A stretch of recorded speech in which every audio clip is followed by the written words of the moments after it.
So yeah, welcome to the Borked Build challenge. And today is acid crawlers on round 2. We've got 6 replays, I believe, to go over from the community. So thank you guys for your replays. And then before we get into the replay next week, like I said, it's going to be pick one of the unit augmentation cards and then build that unit. That's it. So the first replay, we've actually got an Odyssey replay. Let me just make sure this is the right one.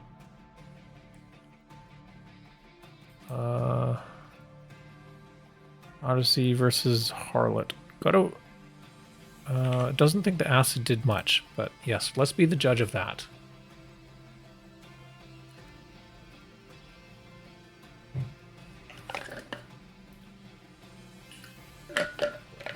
Actually, maybe I'll count us in for YouTube anyway. Hey guys, Odds here. Welcome back to the channel for another Borked Build challenge. This is week 6, 5? I'm not even sure anymore. We've been doing this for quite a while, and this week was a fun one. We've got acid crawlers on round 2. That was a challenge. All you had to do was click acid crawlers on round 2 and then try to navigate a game with that. What does that mean? Do you have to get early photon? Do you have to, like, how are you going to deploy your unit so you don't acid your own stuff? Do you maybe want to deploy light units? This is kind of a build that we stole from a player we played against last week whose name was a German name for big balls or something like that. So yeah, pretty cool. So thank everyone for the replays. And first of all, yeah, we're getting into this first one from Odyssey, which was a rhino spec up against Harluth, the marksman spec. And yes, just a reminder again, yet again, for another time, is the Borked Build challenge for next week is choosing the unit augmentation card when they're offered at every turn. So that could be assault mode, raiden, it could be strike hounds, it could be berserk rhino, it could be anything like that, anything that changes one of the units. And then make sure once you choose that card, you build one of those units. Most interesting replays will be showcased. So here we go. We do have a crawler start with ball, and I feel like ball, when we're doing the acid stuff, is awesome because what this does is the steel ball just becomes a crawler delivery vehicle. It's a transport. You guys ever play like the original, not the original, but like Command & Conquer Red Alert, and you had the little transports, and you could just, like the APCs I think they were, and you just put your guys in. The APC doesn't do like anything, but you can drive around and then you drop off like engineers or whatever, take over the building, blow stuff up. That's what these steel balls are. They're just crawler delivery vehicles. So I'm hoping we see mective, so we can bring the acid to the opponent's side of the board without damaging our own stuff. All right. Intensive already. Quick teleport. Not sure about Rhino Assault. Odyssey, are you in chat? Wondering if this is a ranked game or not. Odyssey playing at about 2.1k. So this is a high level game with acid crawlers.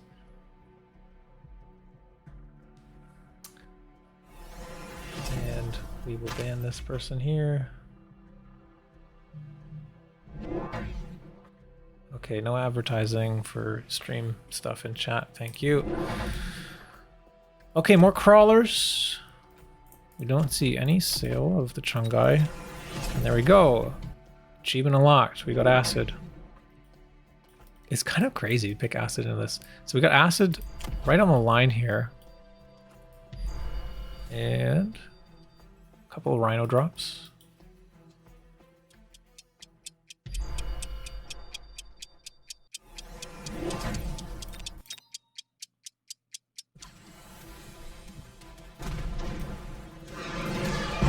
So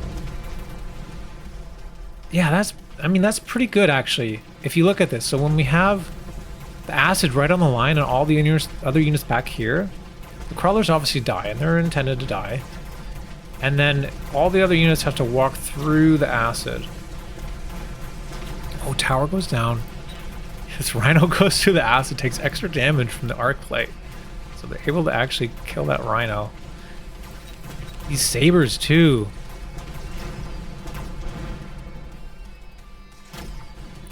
Just tickling. Oh my god. It goes down. Nice. The acid works really well when you are the defender. Stormies. Well, immediate pick for Stormcallers there. Badger Ray or Wraith also offered. Yeah, this is perfect positioning here. You can't missile this in any way. The crawlers are on the line. Nice, beautiful range here. You're going to be able to hit both sides. That's what you want to do when you're deploying your Stormcallers. Make sure that they kind of split so you get your missiles in more places.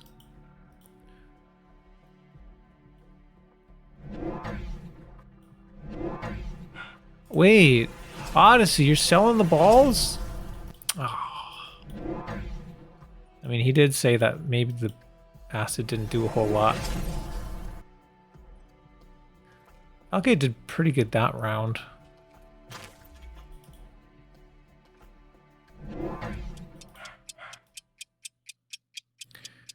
We don't have any AA. So, Odyssey not going to win this round against the two Phantom Rays here.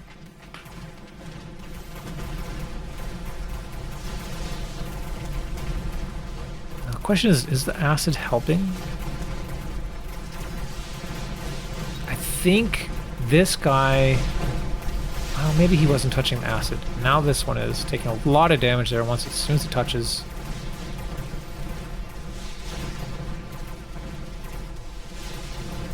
Yeah, we'll fast forward this one.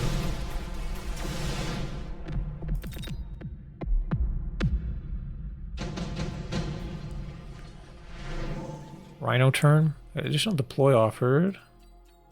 Could be good. Or intensive.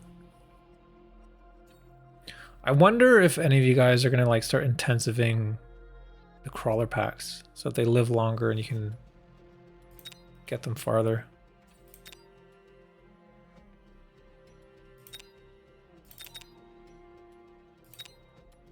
Additional deploy.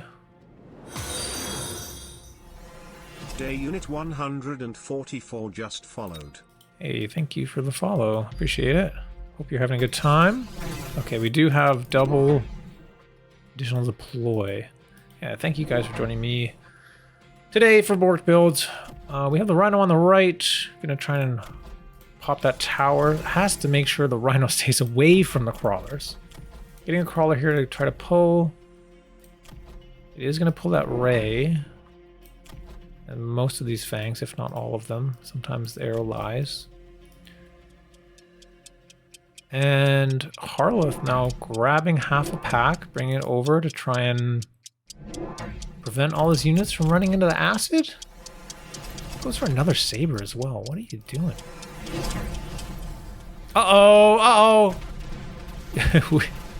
We have a helipad Stormy.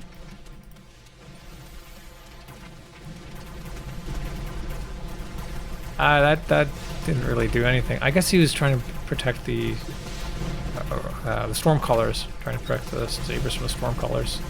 Rhino gets in, gets that tower. Oh my god, this is gruesome. What's the anti-air situation? It's just a couple fangs? Are you crazy?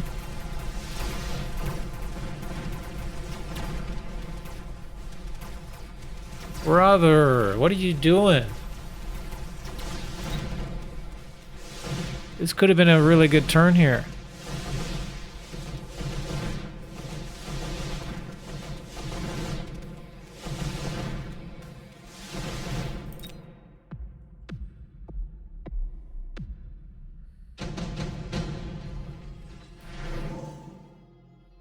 Okay, redeploy.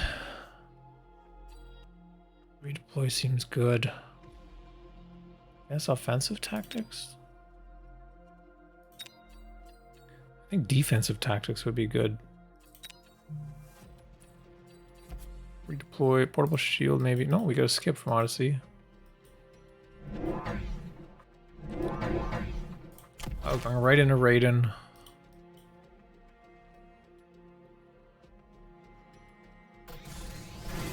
Okay, you don't have to deal with acid if you're going for air.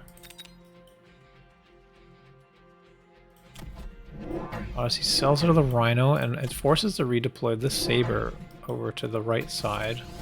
It's a nice little mind game there.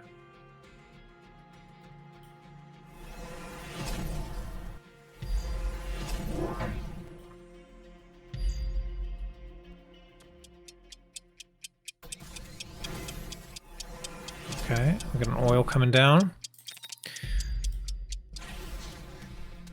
This right side is going to be fine. This Odyssey is just biding time in order to get these raidens to shut down the Phantom Rays hard. Also deals with the arc lights pretty easily too.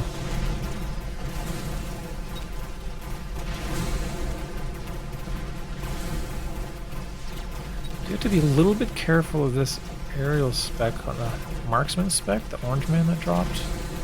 If there's just one, it's not a big deal. Barely keeps that raiden alive.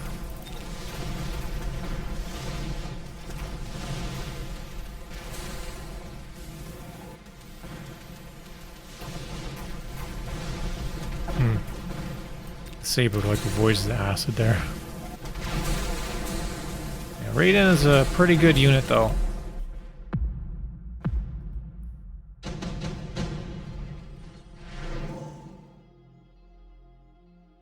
So too late for super supply? Yeah, around 6, probably a bit too late. Improved firepower could be good. Throw that on the Raiden and never have to worry about not having enough damage. Yeah, amazing. 18, almost 19,000 damage a shot.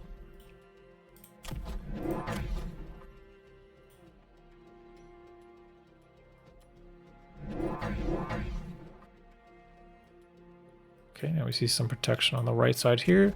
Notice how these babies are lined up.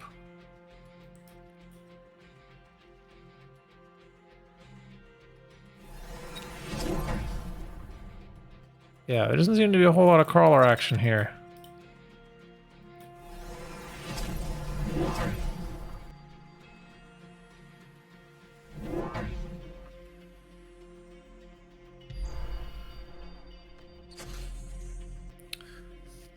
And I already sold something, so we can't get rid of these Stormies yet. They've been stuck here for a few rounds. Okay, Harluth does manage to redeploy that crawler. Rhino's come down. This one in the back pulls a whole bunch of stuff. Now on the right side, we have this oil down, slowing things down. Everything's walking into that acid. Crawlers just barely... I think they just barely got in range there. They did manage to do it. It'd be great to see high mobility picked. And we have anti-air marksmen, but they just get blasted. Do not survive. But we do lose one raiden on the left there.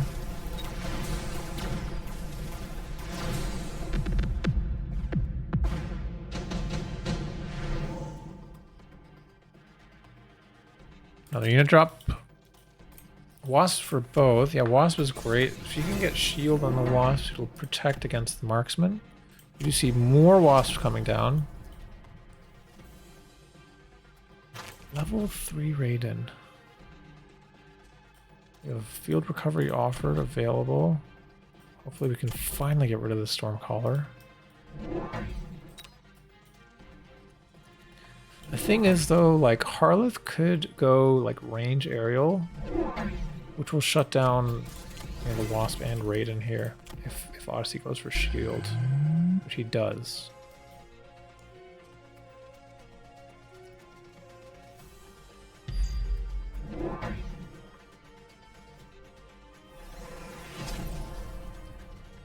Hey, Clint, how's it going? We are watching an Odyssey replay here. This is the Borked Build challenge for the Acid Crawler on round 2. we're going through the replays for this week's Borked Build challenge. And here we go, round 7.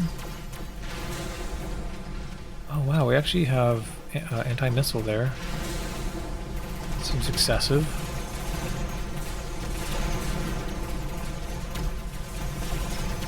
What's the timing? Looks pretty good. Wasp with shield is doing well. Huge shot on the right here. Left side Wasp starting to die from these fangs, but everything else is staying alive, and all the units are being forced to walk through this death valley of acid.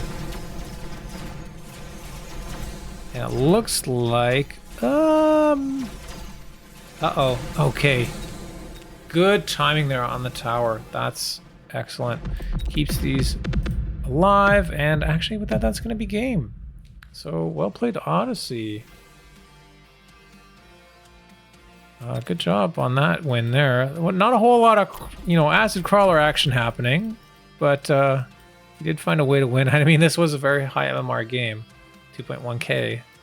So, you got to do what you got to do.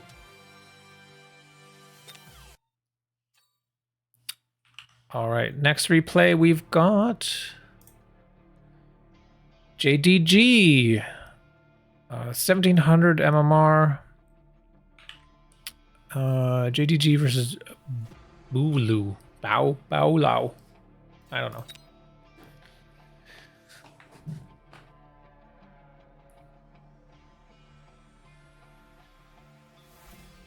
One moment.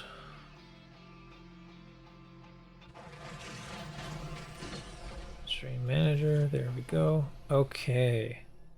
Here we are, game number 2, JDG 2896 versus boulou. Boulou. Fire Badger, Steel Ball, Crawler. This looks like a good pack to me. We've already got the crawlers, and we've already got the crawler delivery vehicle.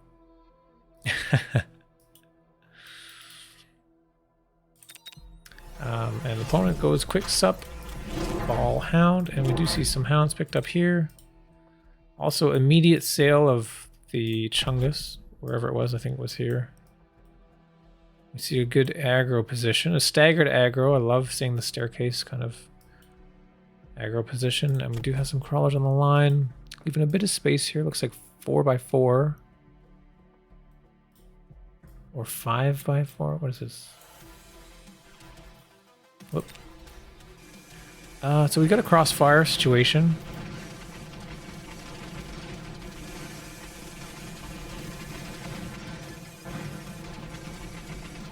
We speed through the first round. Successfully gonna get the tower here, and all the crawlers get pulled into the middle. So this should be really good for our hero this game, JDG.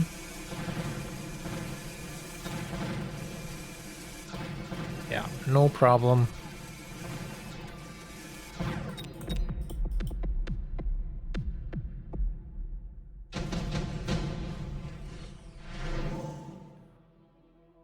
Missile strike or shield. Okay. Or, yeah, skip. We gotta sell, we get to skip, we got $450, more crawlers, and we're gonna see acid, I imagine. Sticky oil. Oof. Double wraith.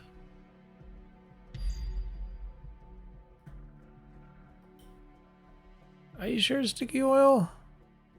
You're gonna lose a deploy.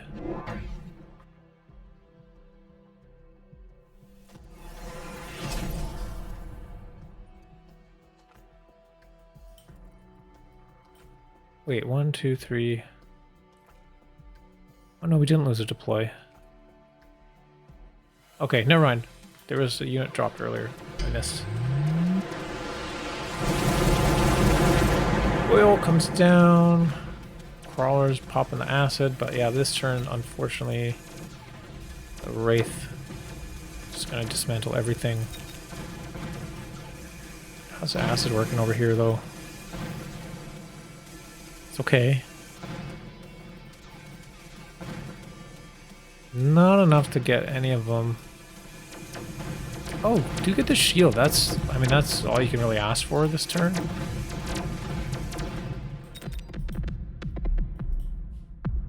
So, boulou strikes back.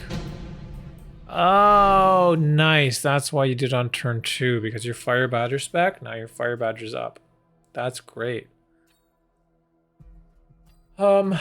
Mustang, the only thing that can shoot up, although really it's not that great against the wraith here, especially because it does have armor, potential for armor.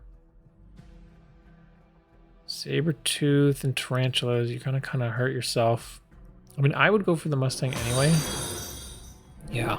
Yaban Gaming just followed. Thank you for the follow, Yuban.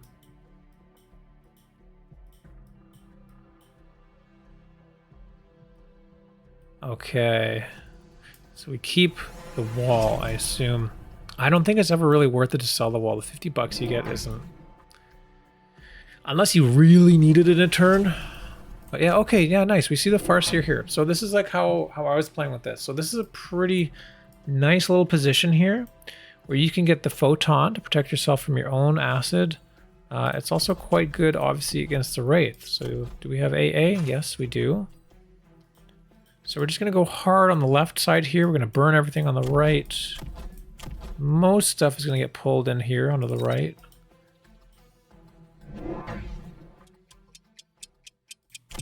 This is going to pull a bit more by putting that hound there, but that's okay.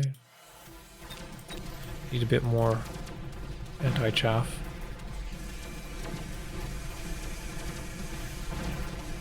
Obviously a great lock on that wraith. Everything on the right burns to a crisp. Burning and acid together. I am guessing they take extra damage if they're in both. That's my assumption here, because it looks like the steel balls were losing health quite a bit quickly. Quite quickly. It's all up to this Farseer. It does get the lock. Standing in acid. Oh! Oh, but it does get the kill. Worth it. Worth it. Did its job. Got levels on the balls. That's great. Leveled balls means leveled crawlers.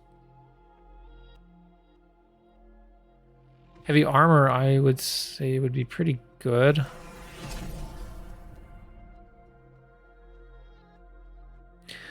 I mean, like heavy armor is good, but you are also running into your own acid.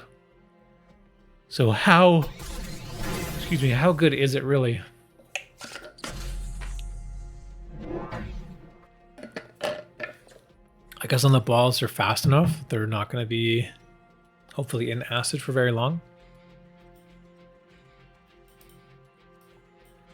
So what are we going to do on the right here now? We sell out of that badger. We still don't have any levels here. On there soon. Balls always carry level 1 crawlers, says Evil. Are you sure about that? Oh, it is. 5 rank 1 crawlers. Damn.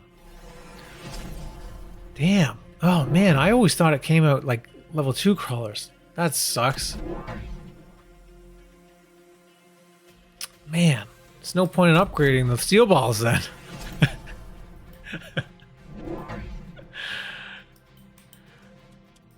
Well, today I learned. Oil comes down. We don't have anything that's going to light the oil. All this in the middle here is pulling half the army to the right. Crawlers are going to get it on that tower. It's still level 1. Everything... Man, there's a lot riding on this Farseer. Oh, wait! No, there's the other Farseer. Okay. Because I was wondering why the damage was so low. It's because there's 2.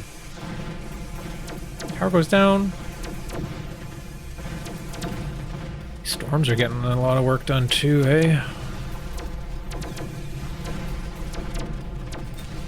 Well, this is pretty good for our hero.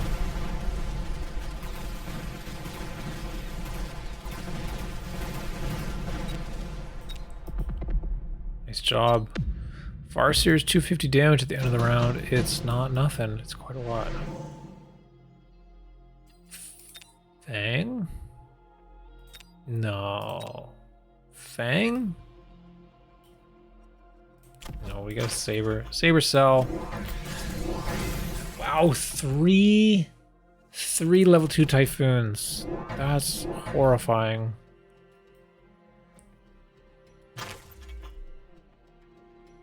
Yeah, boulou can now sell out of the hounds. They're not doing anything. Replace the chaff clear with these typhoons. This is a very scary army.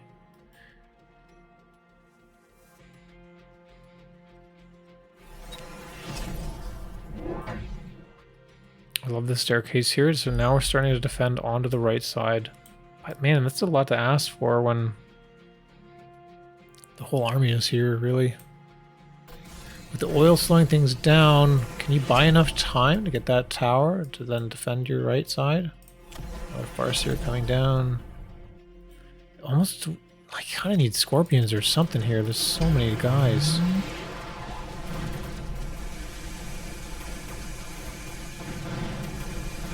I don't really like doing scorpions either, though. I feel like scorpions works for a couple of rounds and then it just gets shut down. Maybe just keep pushing through with the balls.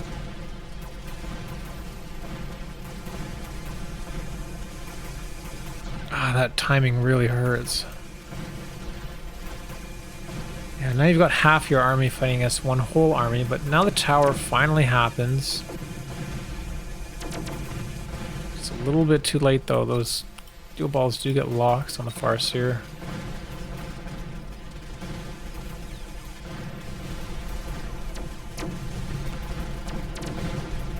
Get that wraith, that's good. Level of Farseer is very good. Actually, a leveled Farseer can do quite significant damage against Typhoon. But the Stormcallers... oh my god. Oh my god, that's so much damage. Incendiary, okay, okay, now we're talking. Or additional deploy, this is a tough decision. Intensive also on the table. Could be good for these Foons or the Wraiths. I actually don't see text on anything. Oop! Yeah, but we got Incendiary for both. I imagine we'll see one here and one, yeah, here. I'd actually love to see that a little bit. Oh, okay, yeah, oil's up. Yeah, that makes sense. That's beautiful. Oh. Huh. Huh. Pay attention to this. If this is clicked, it might stop the fire. Ooh, you saw a sprinkler for a second there. Yeah, you don't need a sprinkler. You're gonna clear up your own acid with that. Just take the fire, so what? You're doing a really good fire here as well. Go for photon, this makes sense. You protect your own dudes. Also, photon's gonna help you take less damage from the fire as well.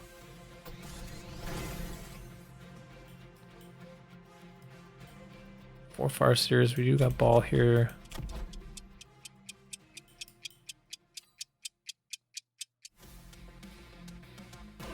Okay, is it gonna get blocked?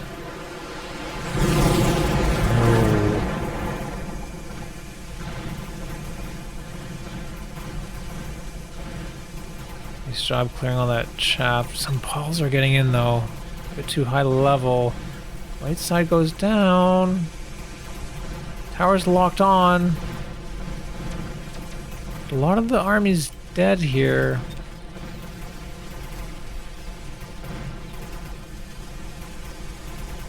I think there's just a few too many balls for the red player.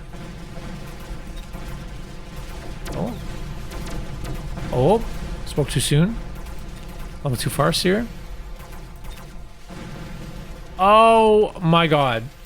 They went into the acid the same time all the missiles landed and just got totally annihilated. It's like playing with amplified damage or something for every player. Everyone's walking through the acid.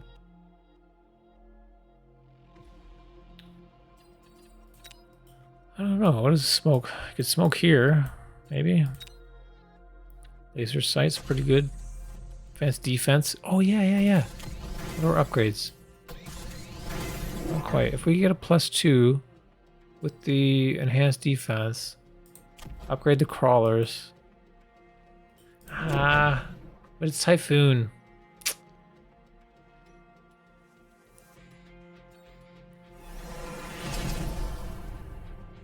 They've got Mech Rage 264.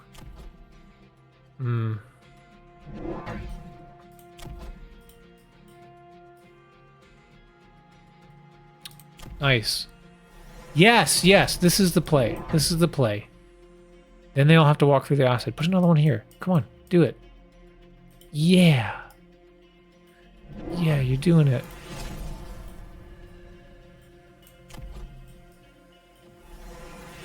Next round, get another one here. This is great. Yeah, because now you're using it perfectly, like for the defense, right? This army has to walk through it. You see a scorpion. And we've got Mechdiv now. Hell yeah. Mechdiv online. We're going to see tons of acid this turn.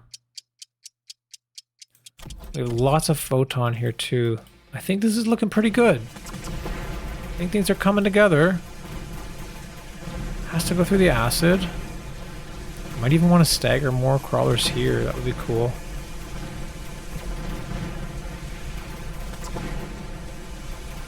Tower goes down.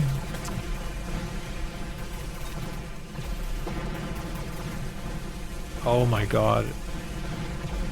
Nice. Nice! Well, that's a big army. These Stormcallers not doing as well now. Got a lot of levels on these Farseers. It's kind of crazy. We could have a level 3 Farseer if we wanted.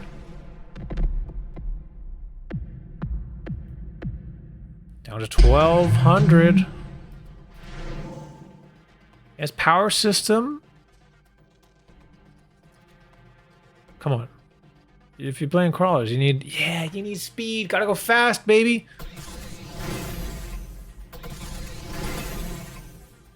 Oil's up.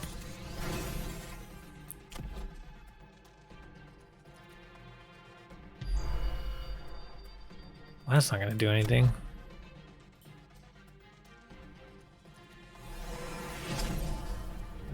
Double shot Scorp. So opponent has decided the Scorpion is the answer.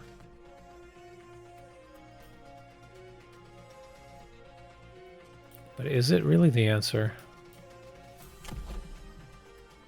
Double shot does help deal with the mech dev, because as soon as the steel balls pop on the first shot, the second shot comes immediately after and kills all the crawlers that come out before they can spread out.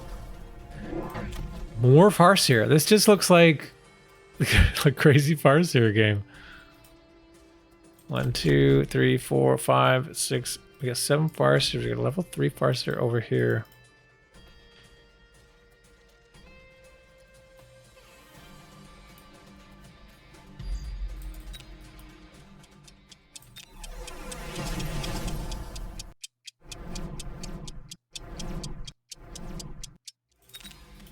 All right, here we go. Oh, but with the speed, are they going to turn and shoot? We got level one tower on the left. I think it's going to be fine, right? It's got to be fine. It's fine. Right side getting swarmed. These Typhoons do not stand a chance. They cannot kill anything in time. Tower under pressure on the top left there. Right side pushing through. A lot of Farseers left. Tower goes down. Now this big army pushing in on the left side, doing this nice kind of fully circular maneuver here, completely surrounding the opponent, making sure that these Stormcallers cannot get good hits. The Typhoons are just sitting in the acid, now starting to shell at the tower, but it's level 2, it just survives. But now the Scorpion does the double tap, pops tower, and with that, it's looking like this round is going to end unfavorably for our hero. That was close, though. That was very close. Without the oil, the timing would have been a bit better. And it could have been a very different outcome there. Well, shield could be good on the balls, or steel ball production. Steel ball production on a boat. Going for the skip though. Or upgrades that now. Still 1-1. 0-0 actually. Level 4 tower. Probably want to level 3 this. Buy a bit more time. Whoa! Range Farseer? Honestly, I almost never click this button. Oh, nice! And armor on steel ball. That could do a lot. 16,000, 20, I don't know, it's still gonna one tap or double tap it. But at least it'll survive. The level 1 does only 10,000 and whatever. So the level 2 steel ball, it will pop, but the crawlers will survive. More scorpions here. I love seeing all these crawlers in the way.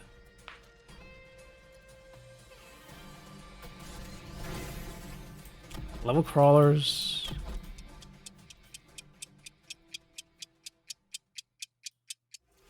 A lot of stuff here. Okay, round goes off. Crawlers pop. Opponent running through the acid here. We still don't see photon or anything to deal with that acid. Just kind of suffering through it. Tower under threat on the left. Missile comes down. Pops some more crawlers. Right side. The scorpion has warped in. Tower goes down on the left. Good timing there. We got tons of Farseers left here. And with this range, they're staying back far enough. Getting a lot of damage done, but some crawlers pop out here, tanking those shots. Tower goes down again.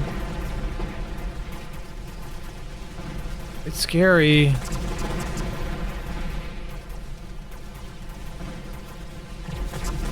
Oof. Yeah, there's a lot of scorpions here. So what's the range on these guys? 155, and we've got 180 on the Farseer, so it can outrange. Oh, almost saved a lot of damage there. Why is there like an audio echo? Oh, is there an echo, guys? I'm sorry.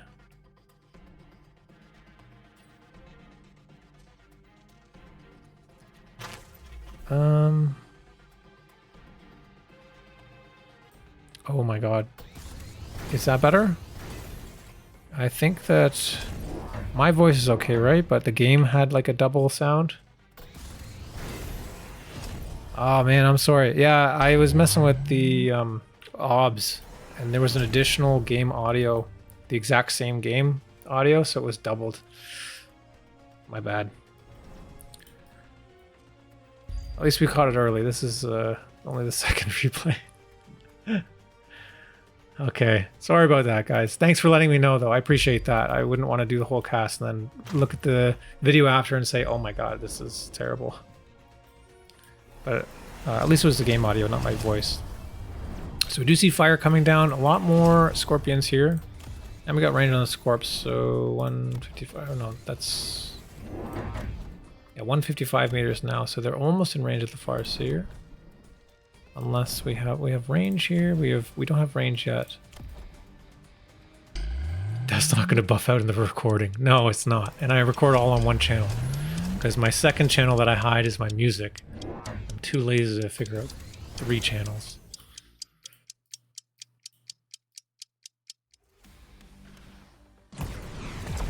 Lots of crawlers on the line here. Fire comes down, just gets lit up here on the left, but with the range... Oh, we got range on the balls now. Hey, oh, nice. That tower going down. Right side, yeah, so the balls should hopefully stay alive a bit longer against these scorpions. Theoretically, crawlers pop out. Is this still... Oh, it's a level 3 tower now, but it doesn't even matter. Farseer is just shelling away from a distance. Just, you know, 180 meters to 155, just staying outside of the range of those scorpions. Screw you, wall.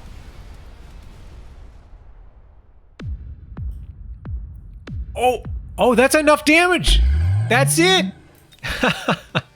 Nice. The range helping out significantly here, I think. Keeping those scorpions, or sorry, those balls alive a bit longer. Able to kill those scorps. And just jamming a whole bunch of acid in the way. Opponent could not find an answer for the acid. There's this formation here to try to prevent when you come through and over.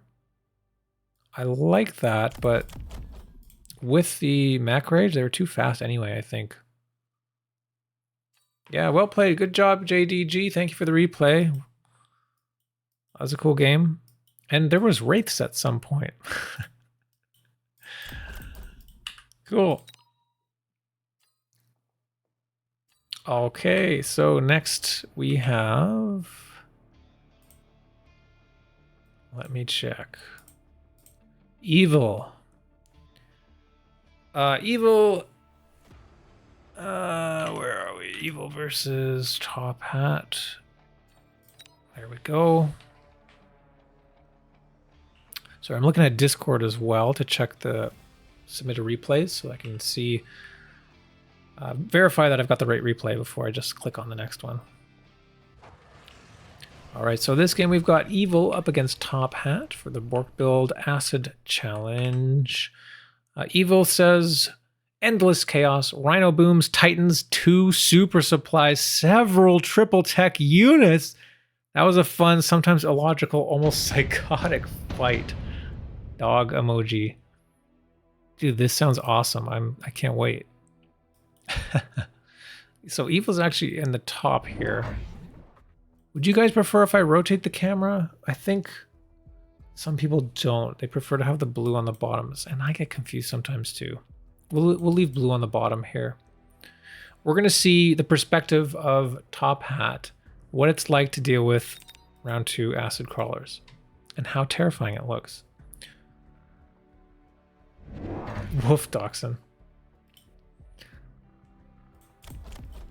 So aerial spec for Tophat and Evil's gone for speed. That seems really good. We don't actually have any crawlers in this first round for Evil. You heard I like dog emojis? Yes, I've made several. I should make some more dog emojis.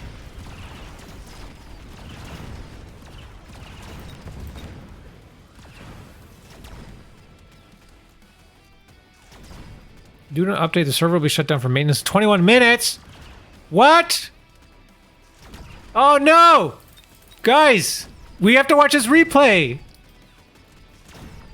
21 minutes?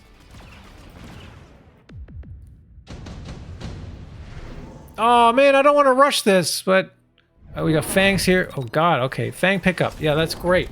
So Evil looks like going for all the light units. We've got Void Eyes, we've got Hounds, Fang, Sledge, and of course Crawler. We get the Acid on round 2.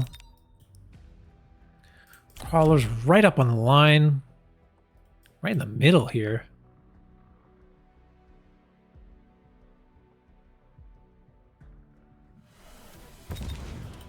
You think the replays can still be watched? I hope so. God damn these always online games. So one thing I noticed the Void is actually really good at is clearing this stupid wall.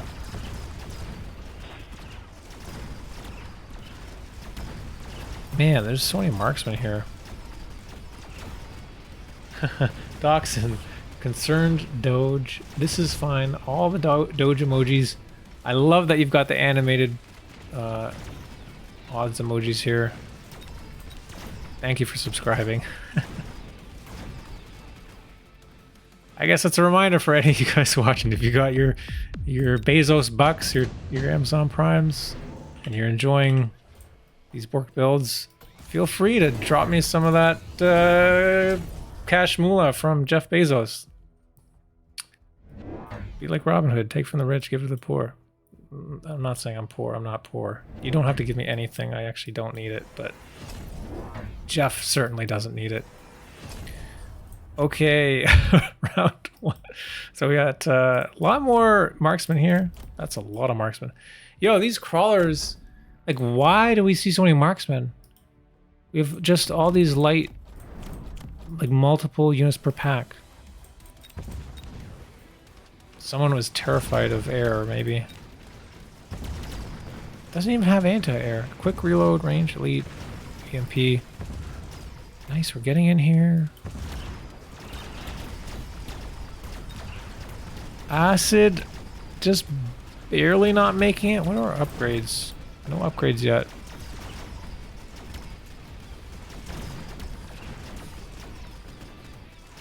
Sub and get a woof. You're a sub-woofer. I love, I seen this meme like a long time ago and I'll never forget. It's, there's a dog, a picture of a dog. I can't remember what kind of dog. It has like a pack, like they're going hiking or camping or something. And then in the pack, there's like 2 little puppies. And it's like, there's a woof and then the sub-woofers. So funny. We actually brought our corgi, we brought her camping. She actually loved it. And one morning we woke up and there was wild turkeys outside and she went absolutely nuts. Chased off the flock of wild turkeys.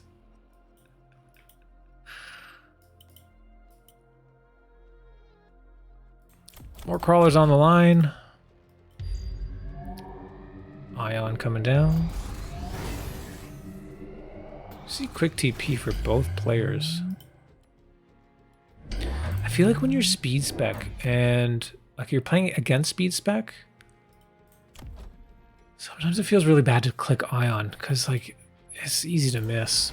And then if speed spec clicks high mobility, there's like a high likelihood that you're gonna miss this Ion.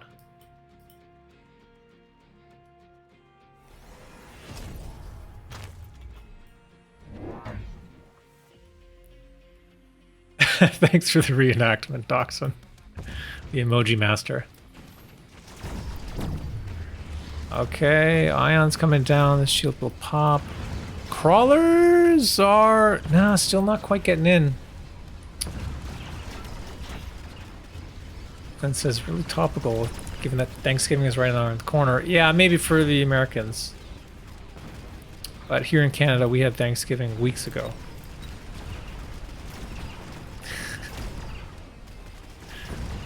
Also, stupid story, but not completely related to Thanksgiving, but other holidays. There was a time in university, I was driving back to see, I don't know, family or something. I was going with my roommate, and it was Easter. And we ran over a bunny. I felt so bad. I never felt so bad before. The poor bunny. He's just trying to deliver some chocolate or something, I don't know.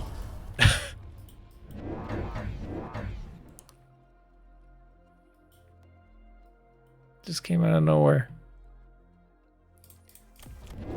Alright. More Mustangs. Or evil here. Are we gonna sell out of these sledge? No, I guess not. This is a lot of hounds.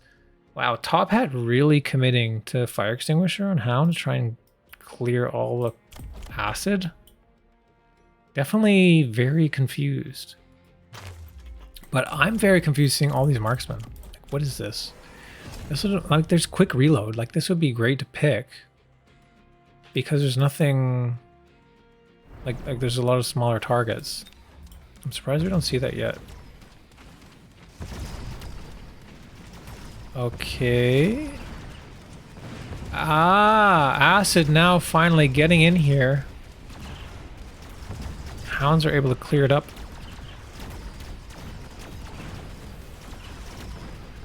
But there's too much stuff here. I definitely had a squirrel run out in front of me once and just stop. I came to a stop and my car honked my horn. The little fella got the picture then. Squirrels are so dumb. I do a lot of, or I used to do a lot of bike racing, as you can probably see behind me. And there's been several times a squirrel has interfered with the race. I was doing a warm-up one time with another friend, and we're like in the woods, and the squirrel just came out of nowhere, and like it jumped into his front wheel as it's spinning, right? And I would think like, oh my god, if you hit an animal, if it jumps into the wheel, it's gonna get stuck in between the spokes, get wrapped around and get caught in the fork and get torn to shreds, right? And stop the bike. But we were moving so quickly, I guess, when it hit into the side of the wheel, it just bounced off and went like flying, like all the way up and over into the woods somewhere.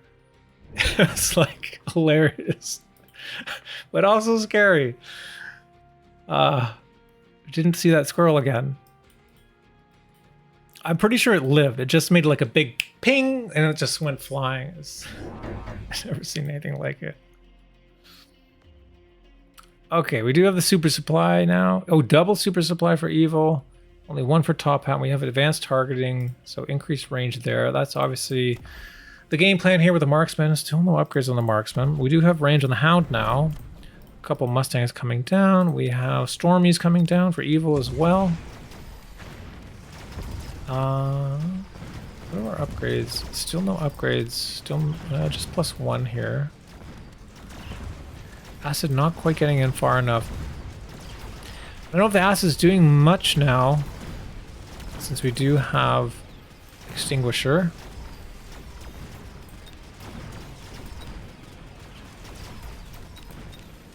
The storm's doing okay. Not so much. Maybe you can bait out a missile interceptor though. Maybe that's the game plan. Force the opponent to go all the defensive techs. Missile interceptor and sweep. And what else? I don't know.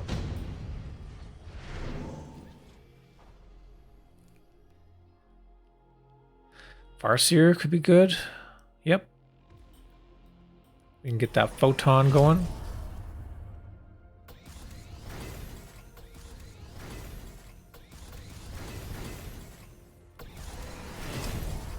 So I don't really see chaff clear out of evil, but I mean there's really no chaff to begin with anyway.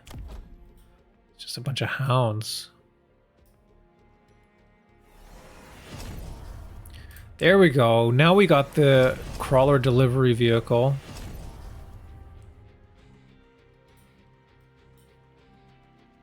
Balls coming down in front of the Mustangs. Any upgrades? We got 1-1 here. We just have one. We do have range, speed, just range here. Oh my god, we did bait out the missile interceptor. Nicely done, evil.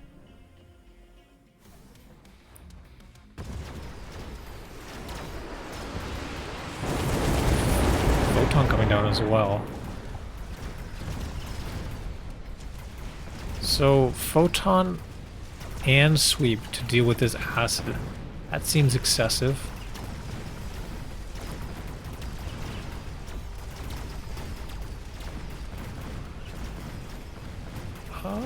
Yo, the missile interceptor actually is pretty good against the Farseer as well. But there's just enough stuff. Gonna push through that one tower. Second tower goes down.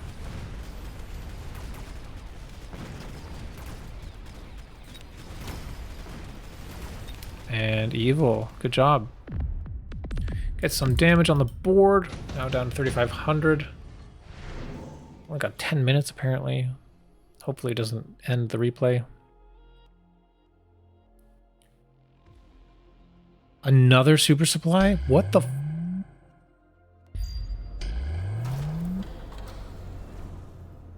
You telling me you could have had 3 of them? What is this game?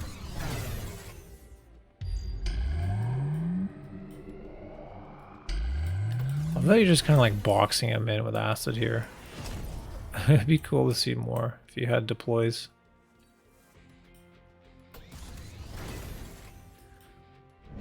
Actually, balls back here could be good too. Really tie up the Mustangs here. The ball seems really good actually, because the marksman is just gonna, if it pops a ball, it's just gonna make more crawlers.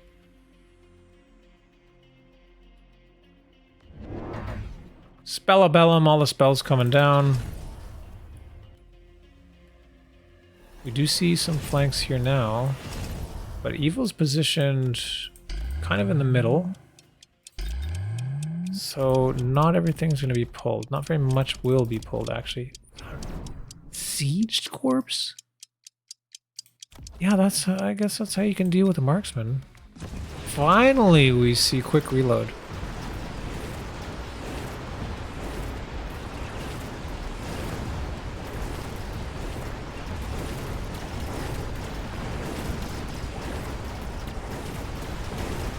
Oh my god. Huge oil. Whoops. How are these scorpions doing? Not anything. I mean, they were good in the late round, actually. But there's actually too much stuff. They did actually nothing. Just moral support. Huge damage there.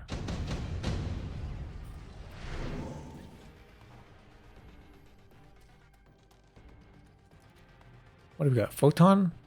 Oh, skip. 7 minutes, guys.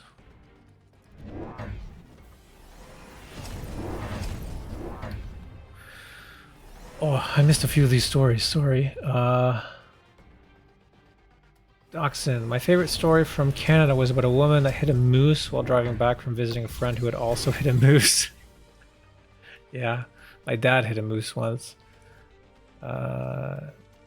Is a losing proposition. It is. Basically, yeah, if you guys aren't familiar with moose, they're much bigger than you think that they are. And they're very top heavy. So the top half of the animal is like 1,000 or more pounds or whatever. And then they have these little stilt legs. And so they're the perfect height where if you're in a car comes and hits the moose and the legs just go down. And the top half of the moose, where all the weight is, just crumples right into the windshield. It's incredibly deadly. So hitting a full-grown moose is almost like a death sentence. Some of the bigger trucks now, maybe is not as bad, but like back in the day, they didn't make trucks that big.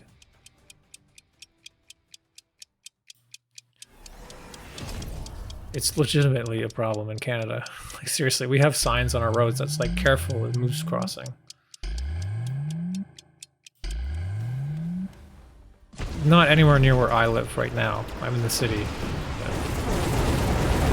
Actually, interestingly, I live in the city, but I'm near a golf course, and a few months ago I saw a coy wolf eating a deer in the golf course, and people were just playing golf around it. It was fucking weird. Huge mountain come down. We've got smoke bomb. Oh my god, I've never seen that, to be honest. It just walks into its own smoke and dies. Was this a throw? Was this a throw? Why would you go smoke bomb? We've got hounds that already can clear it. Like, what are you doing? That's okay. Well, maybe you can salvage this. That was definitely interesting. Pops up that one marksman at the end. First line of chat just got in my blind spot. I hope smoke we get to the snipers. Ah, okay. Yeah, this is why I never pick the smoke. I've taken it off the bar. Because that's all it takes, and then you end up smoking yourself. It's a terrible ability. Nice try. I mean, A for effort, but opponent now going for mountain as well. When in doubt, rhino it out. Final blitz armor. Yeah, baby. Making sure you put them away from the acid. There's actually a great opening here. If you could put a couple of them and just mobile beacon them to the tower.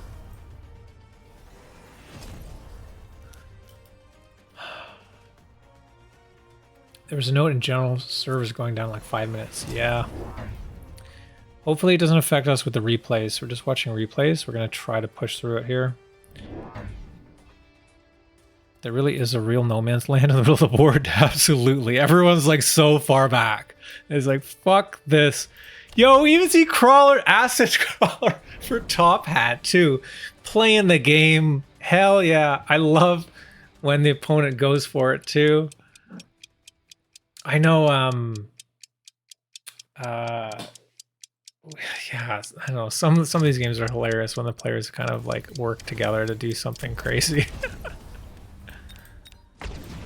Extended range for here, and actually we do have range. Boom. Over here goes boom. Does a fair bit of damage. Nice, getting the tower. This is just barely misplaced. Doesn't protect the tower, so the rhino gets full damage on it. That could be game ending. Just this tiny little placement here with the shield. Oh no, now the next tower goes down. But the mountain's gotta walk through the acid. Yikes. However, extended range mountain will always lose to regular mountain. I guess maybe except when it's standing in acid. Hey, we got a smoke over here.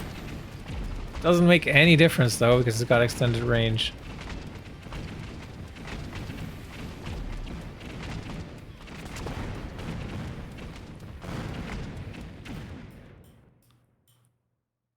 Oh my god, evil. Come on, man, you can do it. Incendiary. Going for heavy armor.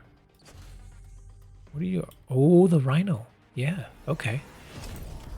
And photon. Yes, that's great.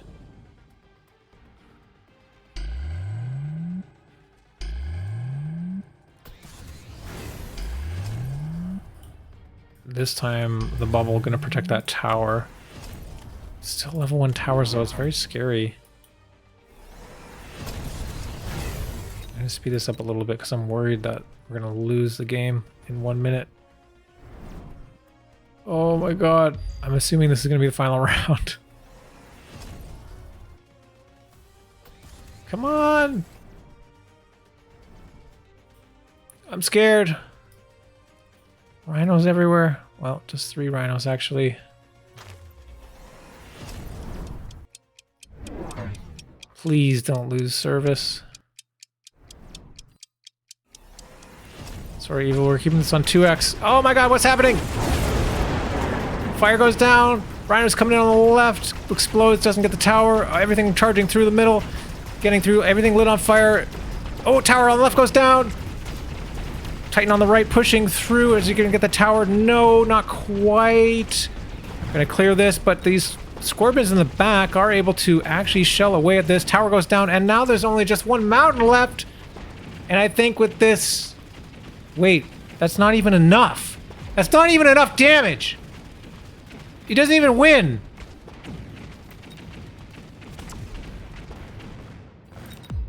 It's not even over. Oh my god, guys. This is it. Well, it's been a minute, I think. I think we're still in it.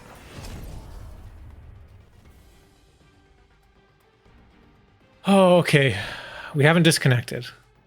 I think we're okay. I was really worried there.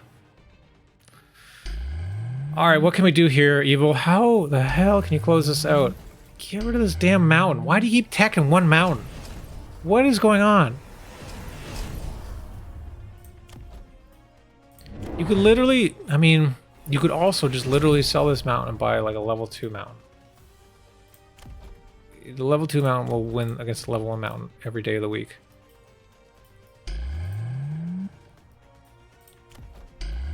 Do a photon here. We have AP. What? EMP armor on Vodai. Okay. Just matching the rhinos. I think Tophat has run out of ideas and just really loves Evil's plan. So it says, you know what? No! No! Oh my god, no. No, no, no.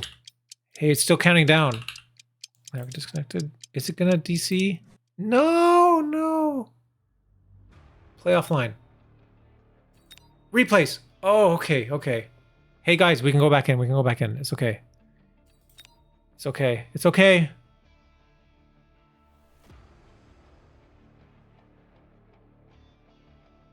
Always has on the end of games.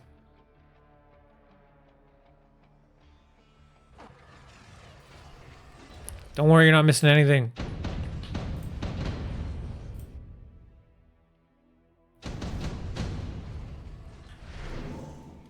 Chewbacca Raka, don't worry. You didn't miss anything. Is it 12? It's 12. Okay, thank you.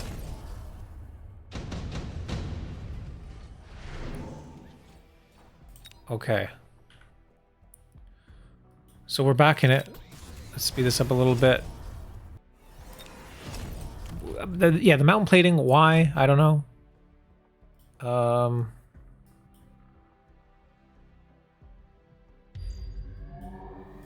We were about to watch this. I'm gonna speed it up. Sorry about the ads. Rhino coming down, matching. Like I was saying, Tophat just doesn't know what to do, matches whatever evil does, says, you know what, you got acid crawlers, I got acid crawlers. You've got boom rhinos, I've got boom rhinos. You've got mountain, I've got mountain. Farseer, just everything the same. Mountain plating will help a lot. Block 700 damage when attacked. Does it really though? Like, I guess so. Actually, yeah, you're right. It'll do a hell of a lot. Marksman, well, Marksman got EMP. Depends how quickly this goes. It'll help until Photon runs out. But with range, it's not running forward. Oh, big ion! Doing tons of damage here on the level 2 mountain on the right.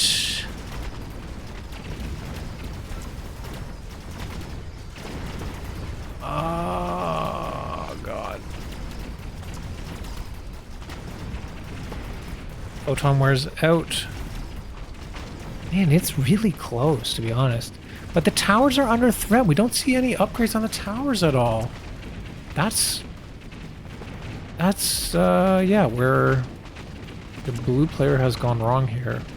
And now the mountain can just shell away these other guys. And looks like that's going to be enough. Big shot from the huge Scorp from downtown. Kobe! Nice job, Evil, getting that done. Oh my god, that was a crazy game. I had no idea where this was going to go. This is so funny. Crawler, crawler, crawler, crawler, crawler, crawler, crawler. then we've got the rhino, rhino. Rhino, rhino. I'm surprised this guy's not over here. Oh, there's no room. That's funny. Well played. Good job, Evil. We should be able to keep going. So next up, we've got NicILL. About 1400 MMR up against I'm Your Punishment for Win Streak. Should have not take smoke. Yeah, remove that from your bar. It's bad. It's so bad.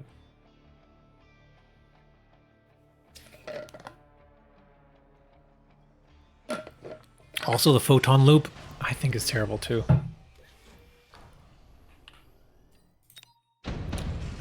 Okay. Oh, maybe I shouldn't have skipped that. Oh, whatever. NicILL is our hero this game, also playing on the top aerial spec with Crawler Saber. And our blue player is Fire Badger spec, Crawler, and Sledge. Sledge right up on the line. Look at this. Oh, needs help measuring 2 squares. All right. Rumor has it this Nick guy is pretty ill. Ill Nick. Have you guys ever heard of Ill Mitch? That was an internet thing like, oh god, it must have been 20 years ago at least. Ill Mitch is fast and danger. He's a guy, he's like, where's he from, like Sweden or something? He like rides a skateboard.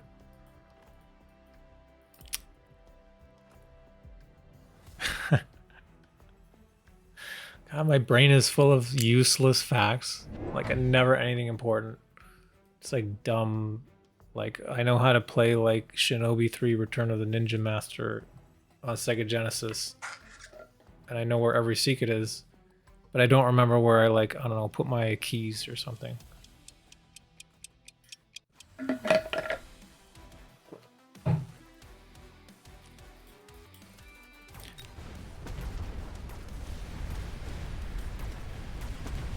So we do see some crawlers making it to the tower here. Round 1 Fire Badger is honestly really strong.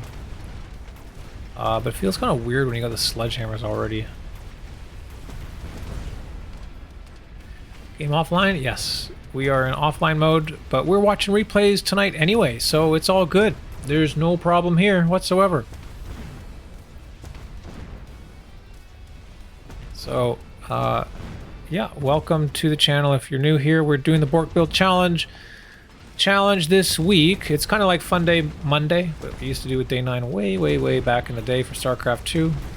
I propose a challenge to the community, and they do the challenge and send me the replays, and then we do the replays on the stream here and have a whole bunch of fun. And this week it is round 2 acid crawlers, where everyone playing in the challenge has to click acid crawlers round 2 and then try to play the game from there, see where it takes us. That's why these replays are absolutely crazy. Oh, I forgot to read what NicILL said here in the post. This game is around 1400 MMR. In this game, I'm air spec and get a nice improved wasp card early. Opponent tried to push with aggro play, so I was happy to put some acid crawlers on the line for him. Happy face. Opponent then went for Typhoon and Overlord against my wasp and wraith. Have a good one, everyone. Peace. Cool. Yeah. I feel like... And so, this is why I like doing these challenges too, and having weird text and whatever, because when you try them every time, you know, it's not going to work every time, but you might find an opportunity where it does work, and then you can use that in your actual game plan later, and you keep it in your back pocket. And it's going to be a strategy or tech that no one is going to be prepared for, because it's weird and no one does it. So in this case, going up against an aggro player like this, the acid crawler could actually be the real, true winning move. You don't know unless you try it. I think this could be good. Right? This is going to get in. It'll die about here. All this stuff has to walk through. And the arc lights, I think, are going to do really well when that happens. But we do see that wraith.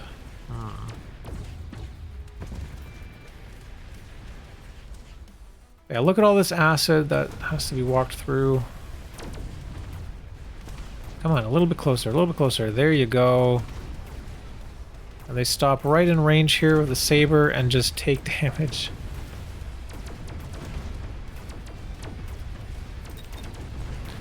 But with this wraith, round obviously not going to go in our hero's favor.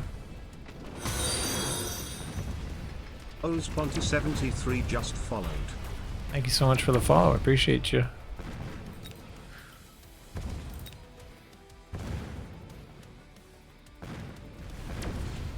Patch came 2 days early. Does anyone have any inside scoop on what's in the patch? I'm really curious. You know, there was rumors that they're maybe removing the middle buildings. That would be nice. I would love if they remove the wall. I'm fine with these guys. Even if this is in the middle, like, I don't even care. Like, whatever. But, I don't know, this wall has got to go. The wall is what I hate the most. It's just so stupid. It feels so bad to be like I've literally seen like a marksman who's like aiming in the air and then he just like spins around and shoots the wall over here and then tries to shoot again. Like, what?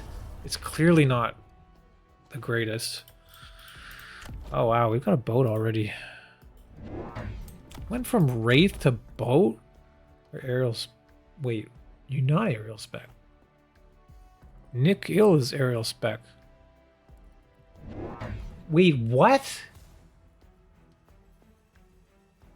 I'm confused. Oh, both players improve wasp. So this guy paid 200 bucks for the overlord? Or however much it is? 200? Oh my god, it gets a huge hit though. That's so lucky. That feels so bad. Oh my god. I would rage quit. I'm kidding. I wouldn't rage quit. I don't rage quit any of my games. Interview with Bear-like on YouTube didn't sound like wall removal, but changes to it and maybe more maps. Yeah, it'd be great to see more maps. I'm hoping that there's a map that has no buildings. There's a map that maybe has 1 or 2 buildings. Not 3. And there's maps that have like no wall. That would be cool. Or even maps like, I don't know, put the turret like literally like right in front. Like right here and right here. See what that does. Or put it, I don't know, in the back. Like there. I don't know. Just try something else. Get rid of the wall, put the buildings. I don't know. I thought when we were going to get a building patch, like when they were talking about it, I thought it was more like there was going to be like control points or something on the map. Because what we had before was just like a whole empty battleground, right? And I was imagining like, oh, like you know in the 2v2 map, there's like a river or whatever that kind of comes through the middle. Like, what if there was some areas that were blocked by geometry of some kind, right? Like there was just like, I don't know, a zone here where no units could walk in, but air units could go over. And it was like maybe, you know, a river coming down. So it was like, you know, cool looking or whatever, I don't know. Not just a pit.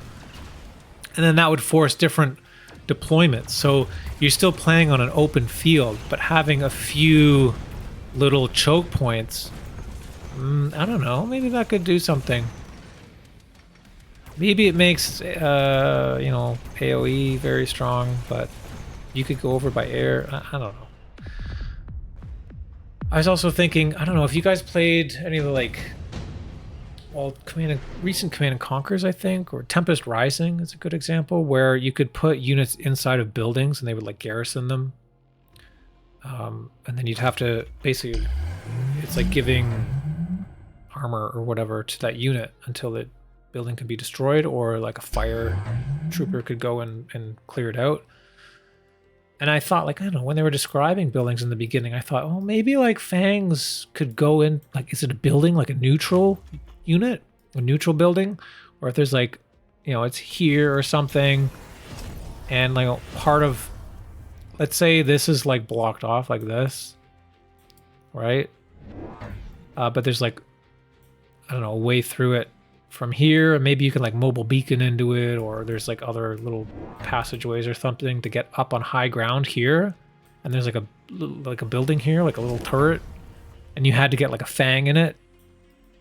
Like that's what I was thinking. There'd be something neutral, not like this, not like this.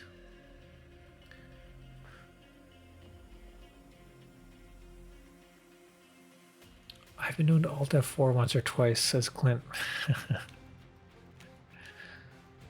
Or the river slowed ground units. Yeah, like that's true. Like if it wasn't completely impassable, if it was like a slow, kind of like oil. I mean, the thing is though, like honestly, I hate slow in games. It bothers the hell out of me. I gotta go fast. But I do like that idea, like it, because it's just something different. Like, I get that they wanted to have maps, and we technically do have different maps. Like, this map has a name. I don't know what the hell it's called, but it's, you know, this gray map. We also have a bluish map, and we also have like a deserty map or whatever. I don't know. It's a few different tile sets. But they're literally all the same thing, and they wanted to make them different by having random buildings. But I think using, instead of just these random buildings, having like actual map geometry, like a high ground, a low ground, maybe some like walls or whatever. Not walls, but like terrain walls. Not destructible walls. I think that could be making it more like an actual map, like from like StarCraft or something. Doesn't have to be that intense. But yeah, like Chewbacca Raka says, like Clash Royale. What is it? There's like 2 lanes in Clash Royale, right? Odyssey, you know, he can tell you all about Clash Royale. He's a fucking pro. Yeah, there's a story there. If you guys don't know, Odyssey is actually an ex-pro gamer in Clash Royale. We traveled, well, he traveled and then was able to bring someone with him, so he brought me. So we went to California to do one of the invite leagues or whatever. He ended up coming 2nd place. The fucking mad lad.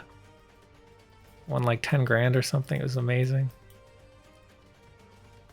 Sorry, I gotta brag, Odyssey. I can't not brag about that. That was a good time. Okay, sorry. I'm really getting distracted here. We got NicILL. He's got these wasps with shield now. I see some crazy flanking going on here. Wasp protection on Overlord.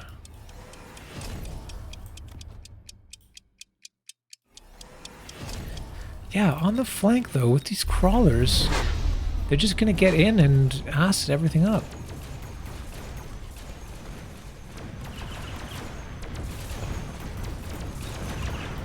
Rhino can't quite make it to the tower. But yeah, look at this, is just getting wrecked.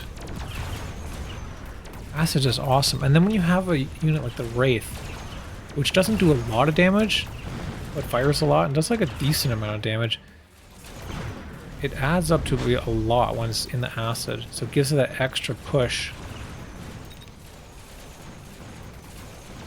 So then you don't need something like a high damage Scorpion or something like that.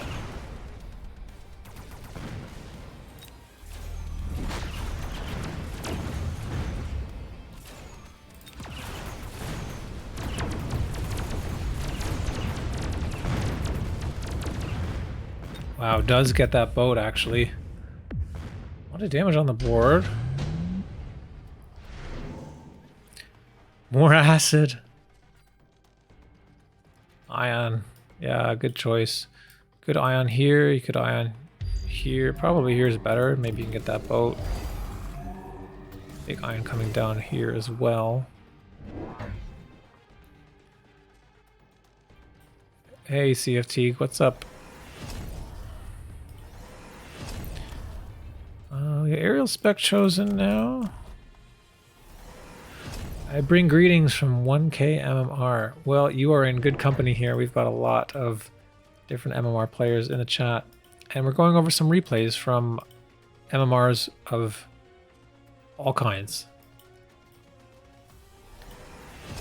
When you submit a replay here for us to go over, we do talk about MMR. So I try to like make mention of that in the beginning so we can get a context of the games here. This one from NicILL, if I remember right, is 1400 MMR here. And this is the Acid Crawler Challenge. Acid Crawler's on the line here.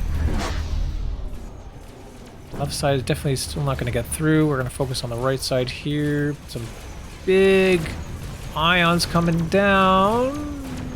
Ooh, looking good for that Wraith. Somehow this boat dodges it. Oh no, oh no, oh no!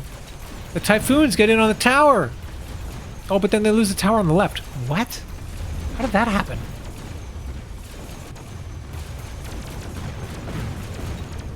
Melter. Really melter? So paid to unlock the Overlord, paid to unlock the melter. It's getting kind of expensive. Another tower goes down. Oh, you know what? These are improved wasps. They did click aerial at first, but it looks like there was undid and did range instead. And that's how the tower went down. The aerial spec improved wasp. Very strong. Looks like the Overlord is going to take this one. Sifteague says, had some frustrating games yesterday where I was getting starts where it was choosing the one least bad. Yeah. Today got a couple strong starts and was feeling lost better. Sometimes bear-like giveth, sometimes bear-like taketh away. These are fun, but I gotta say the Hot Wheels were very, very fun. Okay. Yeah, Hot Wheels was great. I mean, I'm open. So, Chewbacca Rocka, if you've ever got any ideas for the Borked Build challenge, you know, you can come to the Discord and paste them in the Discord. Let us know there.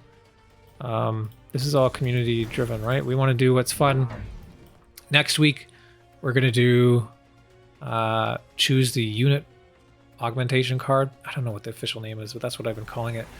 So that would be whenever a card comes up that's like Assault Tempest, not Tempest, Assault Raiden, Berserker, Badger, Berserk, Rhino, you know, the Strike Hounds, any of the cards that modify a unit to be something else. It's like Assault version or even mass produced or improved. I mean, ideally not improved, but yeah, improved. You have to pick that card. That's the challenge. So you have to pick that card and you have to build at least one of that unit.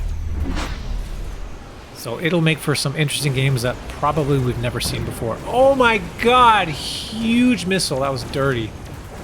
That feels terrible.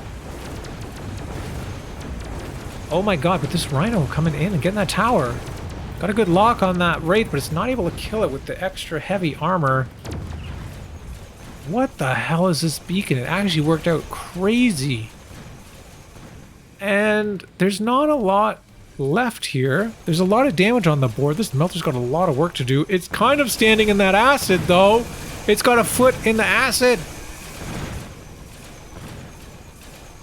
I think that's going to be it. GG. GG, tasteless. Nice job, NicILL. That was ill. No, seriously though, the crawlers on the line against aggro, I think this is a great move. This is something that I did a lot in the Titan meta when we saw a lot of war factories and stuff. People have kind of moved away from putting war factories on the line, but there's still lots of other stuff that, you know, it does help a lot. The crawlers do extra, like 250% extra damage when attacked. It can help against dealing with all these medium units too. It doesn't need to be just for Titans. So thank you for the replay. Now we've got... Oh, we have two more replays. First up, we have a 2v2 team special. This is another game from NicILL. Wait. NicILL and MasterGlue teaming up. Yeah, two guys in the chat. Here we go. So this is going to be 2v2. I don't think I've casted a 2v2 before. Unless you include when Odyssey and I play 2v2 together. Hey Krescent, how's it going? Why are you not asleep? Isn't it like 4 or 5 a.m. or something there? So this replay is a special one. This is from NicILL. He says, I teamed up with MasterGlue in a 2v2 match on the compact map to try the Acid Crawler Challenge. It's a game around 1250 and 890 MMR. Hey, Glue, you've been improving. Not going to spoil, but in the end there was a lot of acid on the map. Okay, it was fun testing the challenge in a team. Sadly, 2v2 replays only show the pics of the unit drops and cars, but we hope you guys still enjoy the replay. Yes, of course. Great, thank you. We haven't done a 2v2 yet, so this is a first for this Borked Build challenge. Let's see how it goes. Okay, so MasterGlue is here, aerial spec. And then NicILL is on the left as marksman spec. And then we have Lou, saber on the top left. And Russia on the top right. Kotek Gap? I don't know. All right.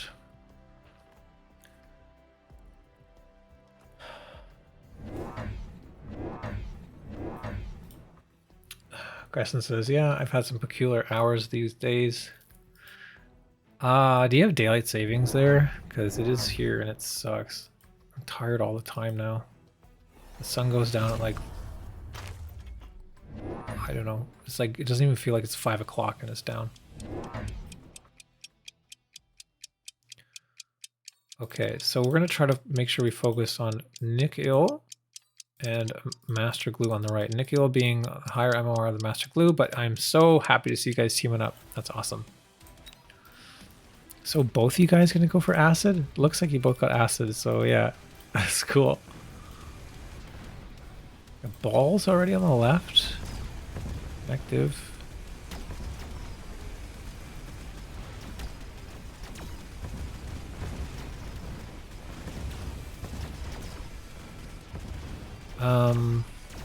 Cool. Tower on the right going down. Ooh, metal under a threat. I find this map in 2v2 is really... I don't know. Sometimes it's good. And sometimes it's friggin' awful. And the times it's awful is when the buildings are here. Or when the wall is here, especially. Because you can have a wall, turret, and it just becomes impossible to bust through. It can't play aggro on this map. We should definitely organize a 2v2 Bork challenge with unit cards with people from your community. That would be chaotic. Yeah, we could talk about doing something like that. That sounds like fun. Compact map is faster. Units don't have to walk for miles to end the round. I do like that about the compact map. I think actually the big map is bigger than a 1v1 map. Like, I mean, your section of the board, I don't think it measures the same. So like, I do like the compact one, but the buildings really mess with 2v2. Like, I know some people don't like the buildings in 1v1. I personally, I'm kind of indifferent about them in 1v1. They're fine. I can play around them. It's no big deal. But in 2v2 here, if they're here, the game is, it's like unplayable. Unplayable for aggro, I mean. So it kind of like pigeonholes you into something else. I love this. This is cool. So we have the steel ball in front protecting the crawler. It's going to take that rapid fire cannon.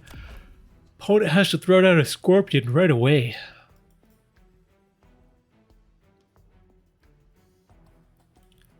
On the right side we have, what the hell, a fort already? Cost control. Well, you're in for a rude awakening with the acid crawlers on turn 2. Who the hell in the right mind would do that? There's so many crawlers here in the middle. Left side looks like does get shut down by that scorpion.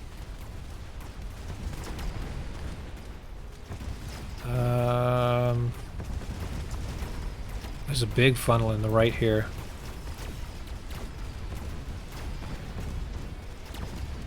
Oh, these poor marksmen. Right side, that fortress. Oh, it is in oil. So tower goes down.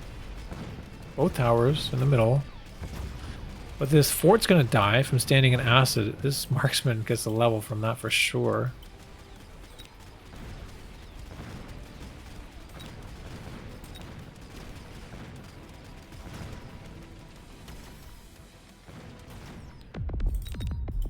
All right.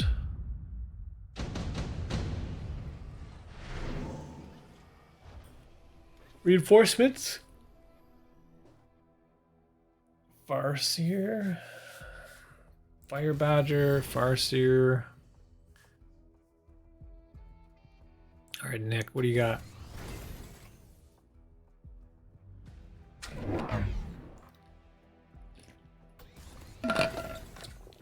Farseer.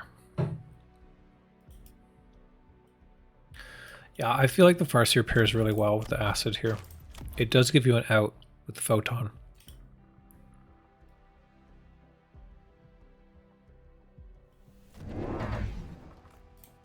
And storm colors. Okay.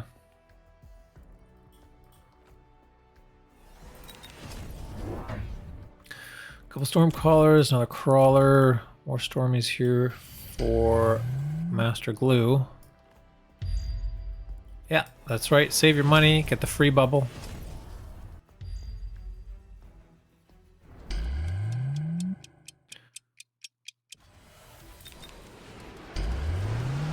Does sell these balls here, get some money back. Oh man, these storm callers are gonna do great. This is level 2, what the hell? But look how much damage is being done here. Is there fire? Where's this fire coming from?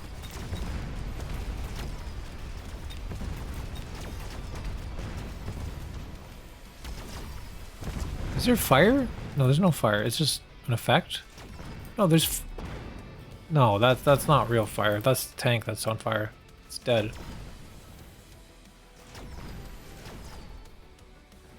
Graphics are tripping me out. Nice, getting a good round here.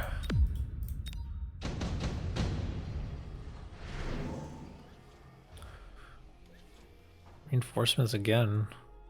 Oh no. Vision Tech Jav.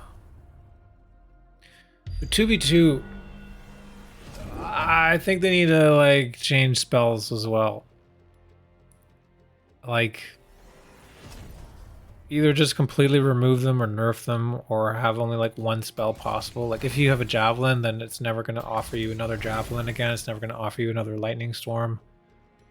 Like so you can only get one red spell and one yellow spell or something like that because it gets crazy.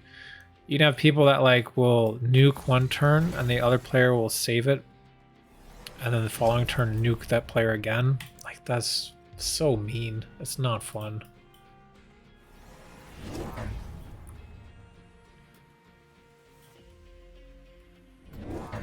Honestly, that's probably how 1v1 should work as well.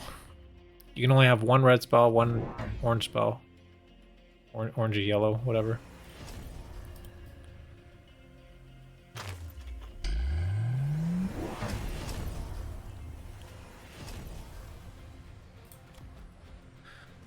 Got a Jav here on the Farseer. My Jav doesn't quite kill a fortress, so sure. Jav here on all this junk. Surprised not to see it here. But I guess there's like a lot of stuff in the middle here. If only we had money for that upgrade here. This Stormcaller did quite a lot.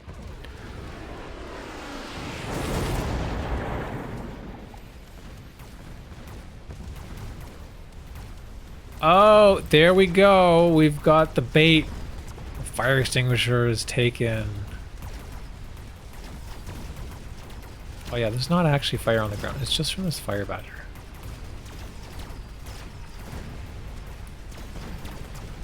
Wow, actually there's so many crawlers here. What are the upgrades? No upgrade. Just pushing through. We need to see some more chaff clear here in the middle. That's getting really scary. That's up to glue.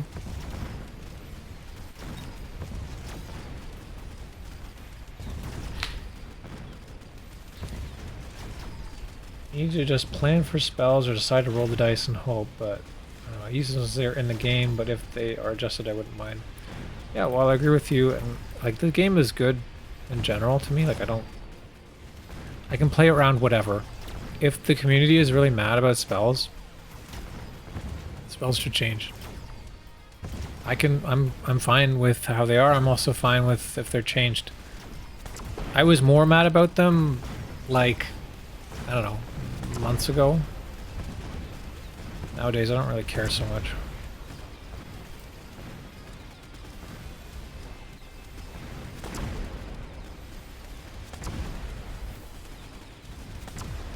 I think I played too heavily into, I don't know, like wasp or like air or like, you know, really stacking with one side and not playing around the possibility of a spell. So nowadays I don't care so much about it. Also, I think I see more people skipping spells now, and I don't know if that's just general sentiment of people getting greedy or not wanting to have spells in their game or something like that. But when it comes to like round 7 and up, like spells are picked every single time. Because if you don't pick it and they do, that's such a disadvantage.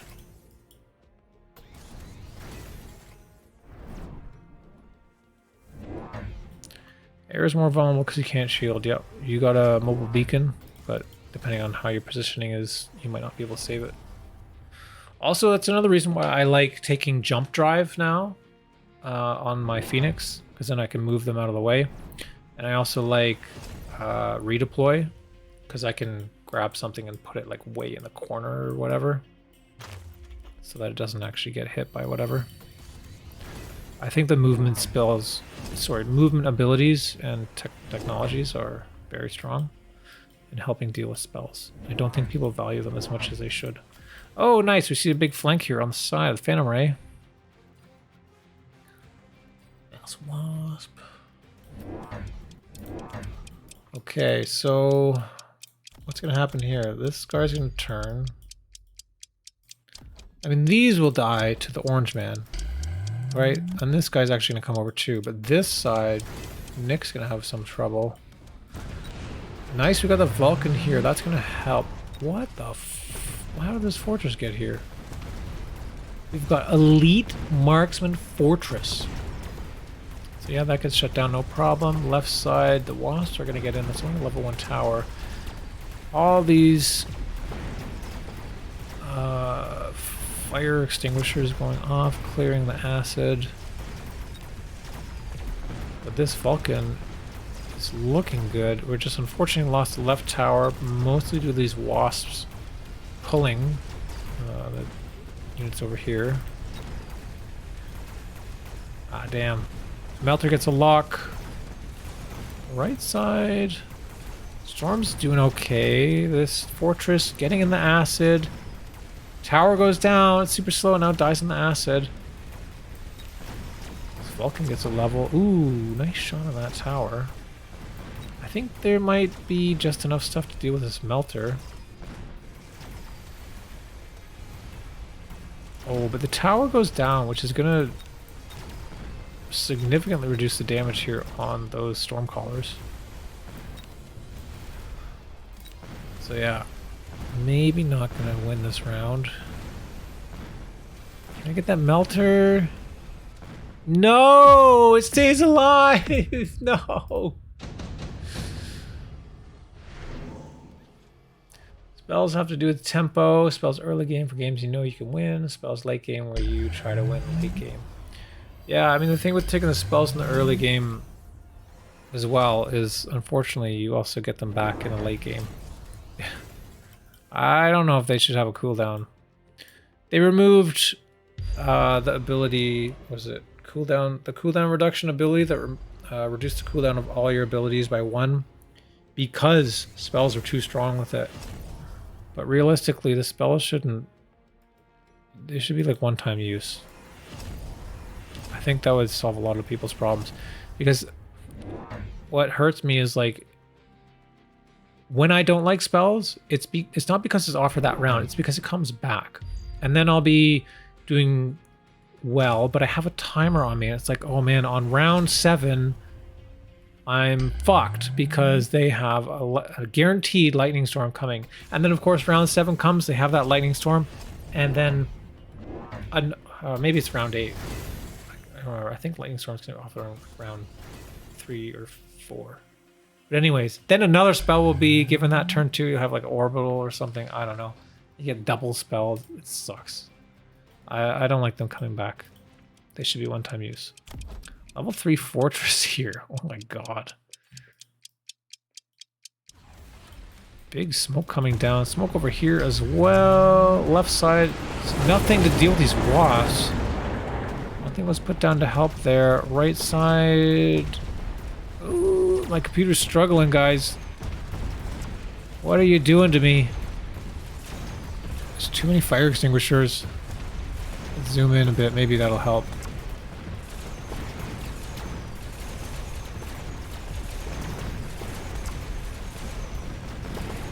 Man, this fortress, is it even doing anything? Not really. Okay, some units died. We can zoom out again. Right side still, this acid is working out really well. Good job, Glue. You are the master. So much chaos here. Krescent says, one interesting thing would be to have the spells offer displayed with the rounds during the whole game. So you could at least plan around nuke and still have spells. It's more skill expression, less RNG. What do you mean by that? Like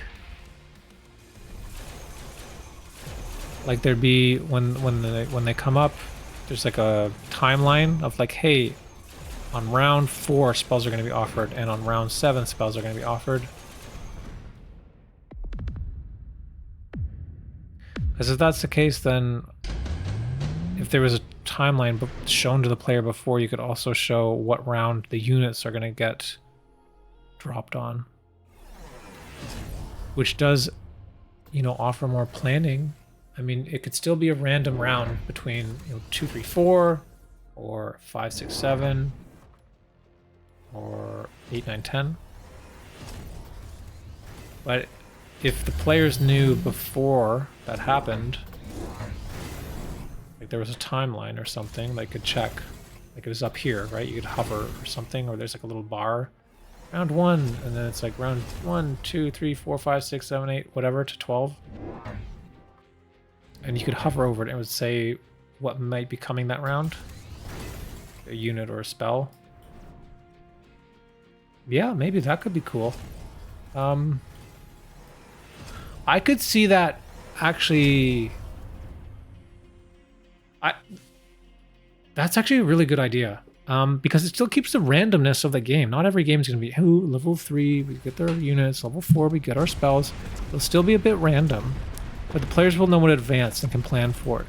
And I think that's some of the biggest frustration. Is that, oh, there's going to be random unit drop and it's going to save the day or whatever. Random spell. Oh my god, there's too many units. It's killing my computer. So being able to plan, I think, might go a long way in helping some people get less frustrated. I don't mind that at all. I kind of like that. I do like that. You really convinced me here, actually. There are other games too, like it doesn't have to be a big thing in the UI, right? Just a few like dots and lines across the top. You can hover over it.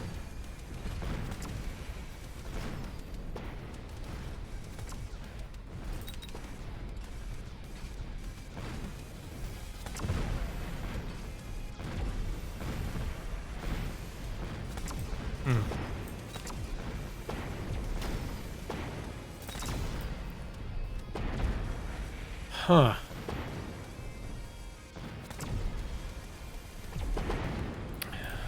Okay.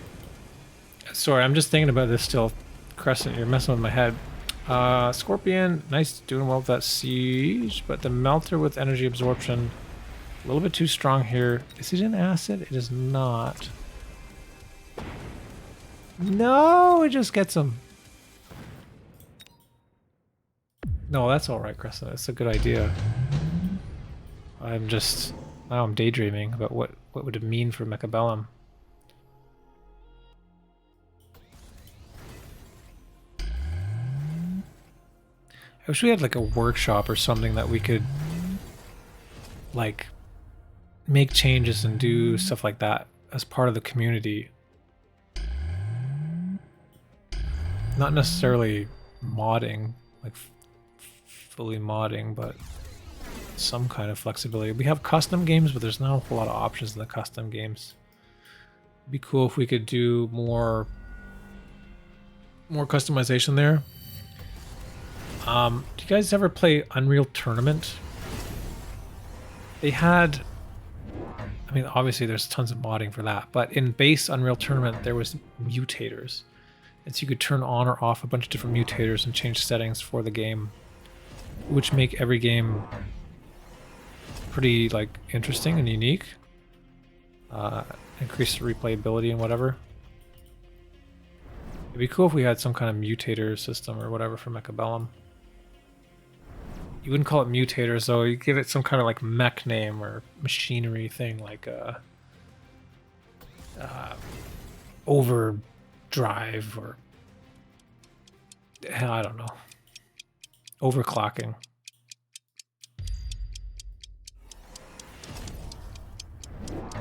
This is gonna destroy my computer here. Okay, now we got more acid. More acid on the scorpions here on the left, but huge EMPs. Can you guys even see what's going on? It's like 15 frames a second right now. What level is this guy? I thought I clicked on him. Level 5 fort. Holy crap. Elite marks fort. Level 5. Just standing in acid. Or not quite in acid. Looks like just barely not. Level 5 melter as well, energy absorption. That's horrifying. Need to turn that off. Or just put acid on it. Out DPS the heal. Towers go down, slows down the Farseer and the fortress here on the right. Standing in acid again. This acid has been beautiful every single turn. Nice big shots out of those scorpions. Another one coming down here. Tower goes down. Melter standing in acid. It's slowed. It's just ticking away. Tick, tick, tick. Missiles. Boom. Goes down. We get some damage on the board. This game has so much potential. Absolutely, 100% agree. It's been like a passion of mine. Like this game just like completely hooked me. And I feel like there's so much more they can do with it too. It has such a great solid foundation. Once players play it a few times, like Bear like even said in an interview, right? They don't actually have to do a lot of tutorial and like new player stuff. Because once their data shows that once a player has played it for an hour or whatever, they actually stick with it for a long time. So the actual retention on this game is phenomenal compared to other games. So like that's really cool. More acid here.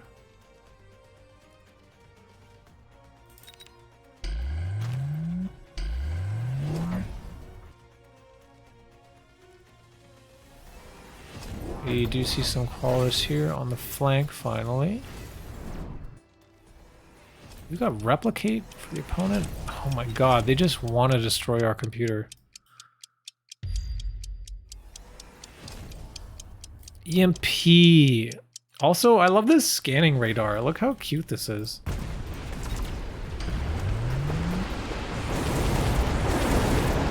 Just increasing the range of all these scorpions. It's kind of crazy, actually. We'd really need to see some acid on this fortress. It looks like this turn it does get acid on it. Oh, yeah. That's great. Oh, my God. The slideshow. That fortress goes down. We have a mountain here shelling away at the back.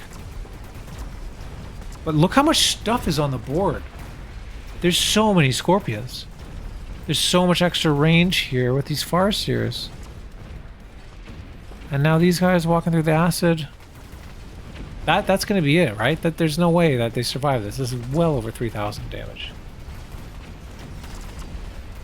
Right? Big shot comes down.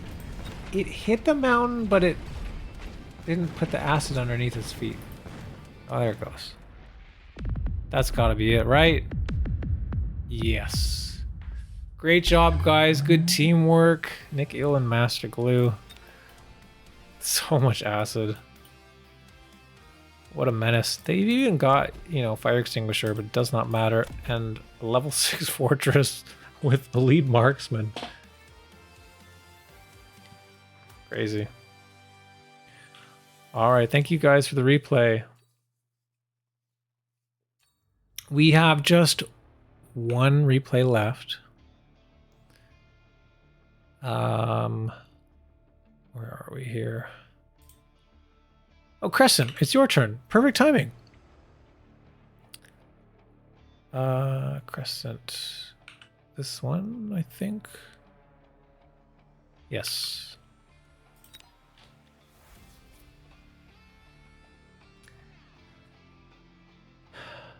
CTFT. I found the game a long while back. Watched for like 2-3 months. Got it. Been playing ever since. I only play a couple games a day on average, but it's fun. And for a PvP game, the community is so non-toxic. Of course, there's a little, yeah. The community's been great. We try really hard here to maintain a positive community. I know some people have been down about the game. That's kind of why we're doing the Borked Build stuff. We're trying to engage the community. We're trying to have fun, show the game can be fun too, not just serious competition. Because I feel like a lot of people that came to Mechabellum originally are like from RTS, which like StarCraft, for example, is like a very serious competitive game.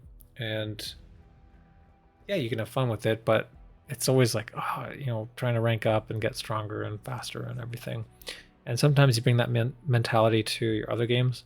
And this game is, frankly, like the most challenging and intricate and strategic auto battler game there is, period. There's no question about that. There's so many options. There's so many tiles. The economy is different. The way you unlock things, the way things line up, and like all the different stuff is so unique compared to any other auto battlers. Just followed. Thank you for the follow. So I don't know where I'm going with this, but yeah, basically try to have fun too. They added casual mode for a reason, guys. You know, have fun. Take a load off. The game is fun. You don't always have to play it super seriously. I'll log on and play some casual sometimes just because I feel like playing Mechabellum, but I don't feel like stressing out over ranked mode. Dull Saint just followed. Thanks for the follow. Hey, we hit our follow goal. Thank you guys. 150. Dulsta. Dulst. Appreciate you guys. We reached Scroll up. I said scorpions will clear this table board. That's exactly what it needed to counter. Very fun. Yeah, they got it. RTS is my bane. I can't micromanage fast auto battler turn base. Guys, tons of follows. Thank you. Yeah, I got old. I'm like 37 or something now. I don't even know. And while I can still play StarCraft at a reasonable level, so I think, I mean, I played it like a year ago and got to master again, so it was fine. But it's like, it's way more stressful now. And Mechabellum scratches the itch for the competition, but not as much that I'm going to be just completely exhausted after, like, you know, playing for an hour or something. I can play Mechabellum for quite a long time if I choose to. It doesn't tire me out as much. And the interesting part of the game is still there. In StarCraft, the interesting part was the strategy. StarCraft became more about execution. But in my mind, like, I love the early part of RTS when the game isn't quite figured out yet. Different strategies are evolving and happening. Before there's things that are set in stone to be like, this is the right way to play a certain way. So once the RTS is like I won't say figured out, but like kind of figured out. Has like a more of a path that you have to go down. It becomes less interesting.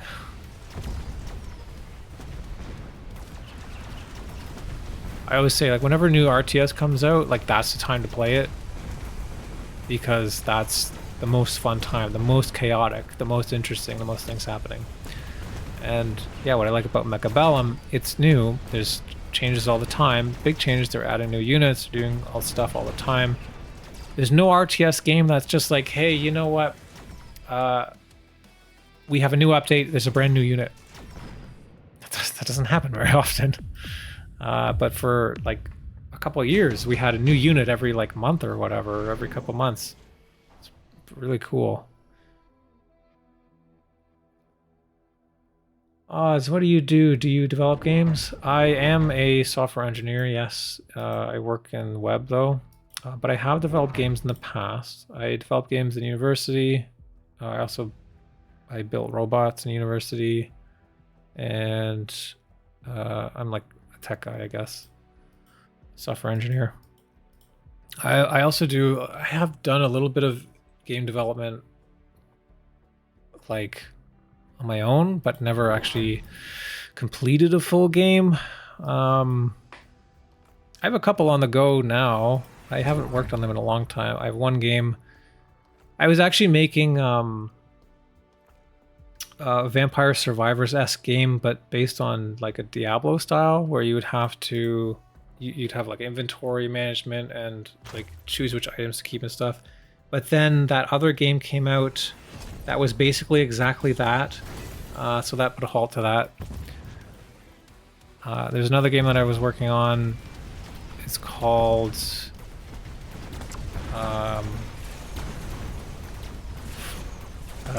Frenetic. What's it called? Frenetic Random Activity Period, also known as FRAP, which is also known as Zoomies. It's what Zoomies is officially called. And basically, it was a 3D game that I've been working on in Godot, and you are a dog, a corgi, and you run around and you try and break as many things in a house as possible, and you get more points for the more things you break. And I was working on just the first level of that, but then I got bored, I guess. I have a lot of like half-completed games in my library. I was debating one time eventually to maybe do like a Twitch stream of like, I don't know, either web or game development of some kind. I think that could be cool if people are interested in that. I don't know if I would do it on the same channel. I guess I would.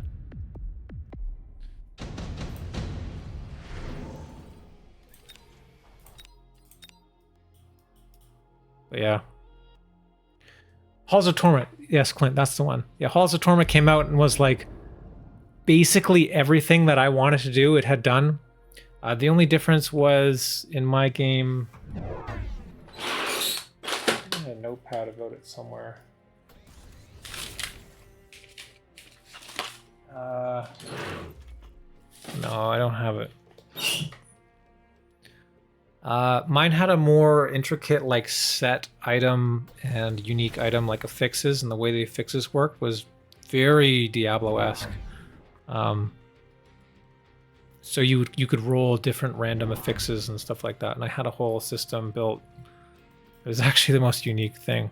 I was teaching myself Rust, if you guys are familiar with the Rust programming language, so I was developing in Bevy in Rust, and I don't know. It was cool. But that one didn't get very far because Rust is fucking hard. But the Corgi one I was talking about, that one's actually playable. Somewhat. For about a minute. Okay.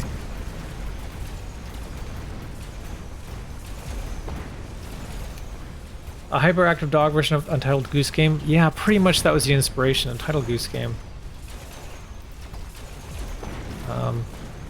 But it's sort of like that mixed with like Crazy Taxi.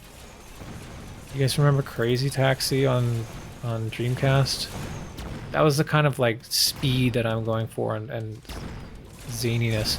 Or like Katamari Democracy. You remember those Katamari games where you gotta roll the big ball and you pick up all the stuff? Kind of like that too. So you start in a house like that, and you kind of get bigger and bigger. So the mess gets bigger and bigger. And then I actually even developed an NPC, so the mom. I took this like running animation and made it like kind of droopy, and so she would chase after the dog. I had like a navigation system, so use a A-star pathfinding system to chase around the dog. So you could go under a table and the mom would go around to try and grab you.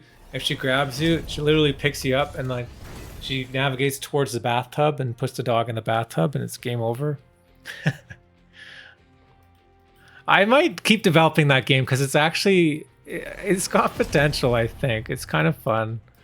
I had ideas of like, hey, if you roll in mud, then you get slippery. So if mom picks you up, then you can like smash the A button and you might like be able to wiggle out and get away.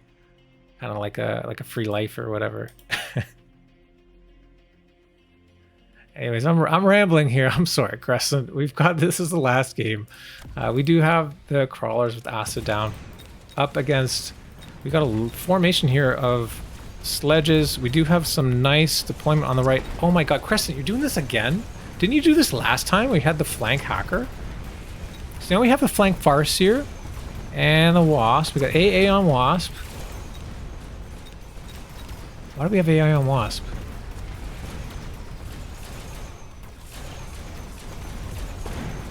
What's the AA for? Did I miss something? There might have been something in the air, obviously. Oh, there's these other wasps. Oh, okay. Try and clear up the other wasps first. The shielded wasps all the way in the back. Got it. We got nano, improved firepower. This would be great. Wait, what? Nano? Okay. That works. Nano on the rhino, sure. And armor. That's great. 57,000 HP now. No defense yet. Overlord coming down. Well, I don't know about the Overlord. That seems risky going into the elite.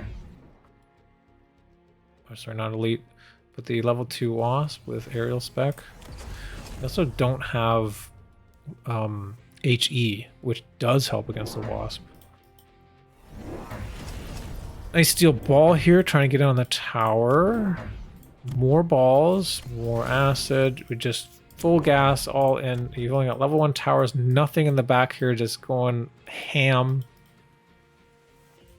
Burst mode on farseers.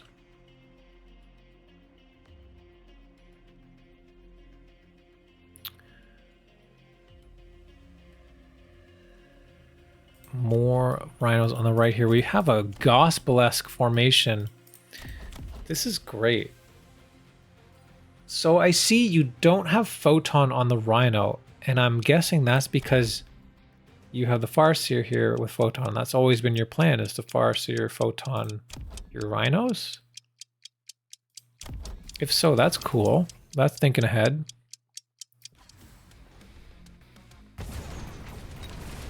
Gets all those photon.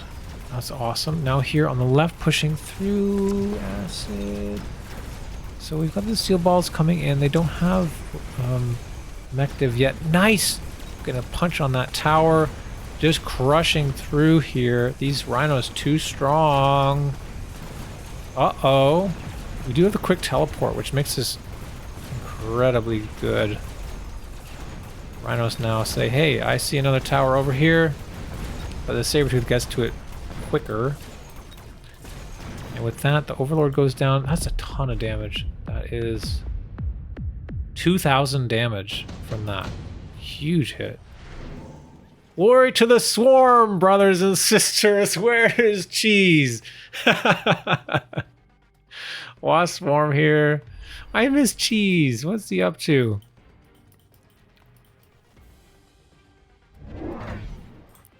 Melters immediately thrown down. We got 3 of them. I'm guessing we're gonna see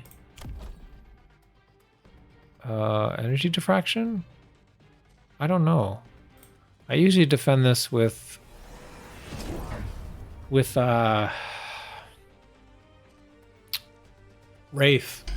Right, you put the wraith about 5-ish back, you get 8 gun and range. But we have the Farseer here too, and like the what, level 3 wasp already? There's no range. I mean, okay. Yeah, I don't know about this range. I mean, the rhinos are gonna get in.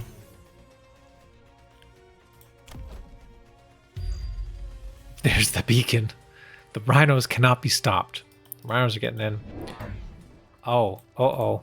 We do have a wasp swarm here. You gotta be careful of that. Krescent. Are you gonna defend your towers here? All you gotta do is level them up. I know you want to deploy here. Put a missile, level them up. Nope. All money spent on aggro.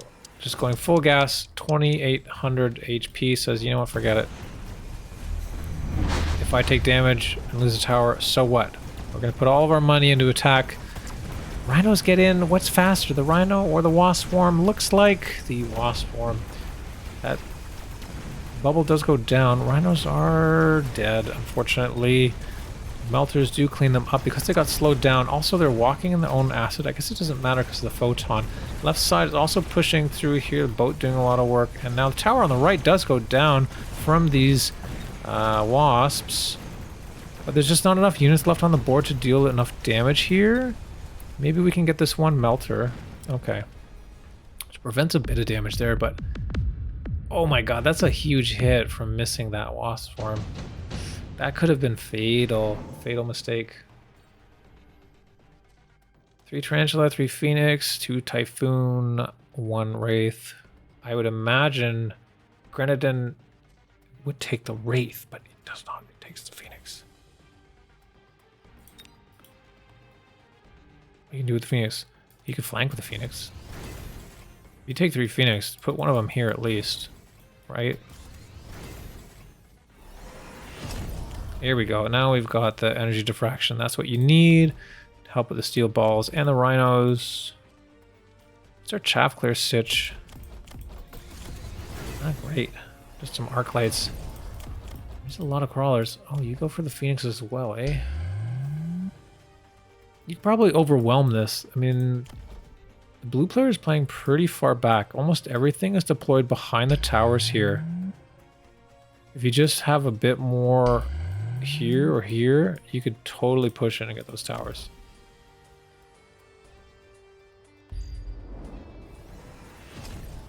Fire is up.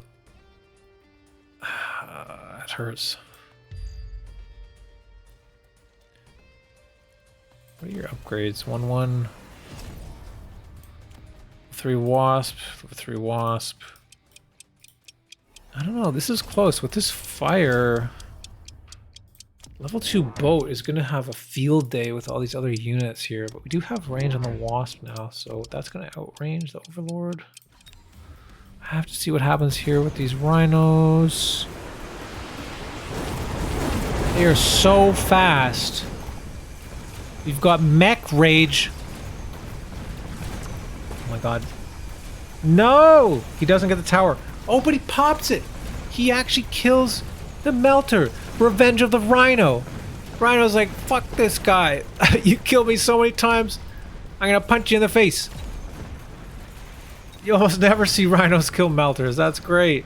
Oh my god. And just like overwhelms him. That one rhino just won the whole game, I think. This mech rage click, that was the win here. This button right in here. Increase move speed by 5. That's so great. Yeah. Wow, what a game. Thank you, Krescent, for that replay. Well done. I hope you had fun. We do have a lot of acid here. I don't know how effective it was, but at the very least, you kept your opponent confused, so there's merit there. Yeah. I believe that is all the replays. We can watch one more because there's people here. I have my replay. I played it earlier, and the game is down right now, so we may as well watch this one too. Because let's keep the party going a little bit. This is my game. Some of you may have seen this live earlier this stream, but we're going to cover it again here. And this will be the last replay of the night. Thank you guys for tuning in. All right. So, the idea that I have here is, well, I mean, obviously we need acid on round 2. I wasn't necessarily looking for a sledge. I was thinking Mustang would be a bit better, but that's fine. I do want the hounds though. A hound, I have incendiary, and I was thinking that if we're doing acid on the ground, why not also have fire on the ground? Just put everything down on the ground. And that'll help us with our chaff clear as well, because I think our chaff clear is going to be struggling a bit. So if we get incendiary, if we get acid, we're going to force hopefully a lot of responses. And we're going to play this standard. We are supply specs. We do get a little bit extra money, and majestic as puck is the amp spec. Wait, do we play standard? That is how I originally lined up, but second guess. I'm not sure what to do here. I'm trying to figure out, like, do I want to go aggro? I don't remember. I think I come back a bit, play like mid-range. Standard-ish. Standard-ish, but we put our crawler on the right side to defend our flank, and we're building out a line here. And so thankfully we do block those shots from the marksman on our sledges. But we didn't sell any of our chungus this first round. Looks like this one's not doing anything. This one at least can slow down the left a bit.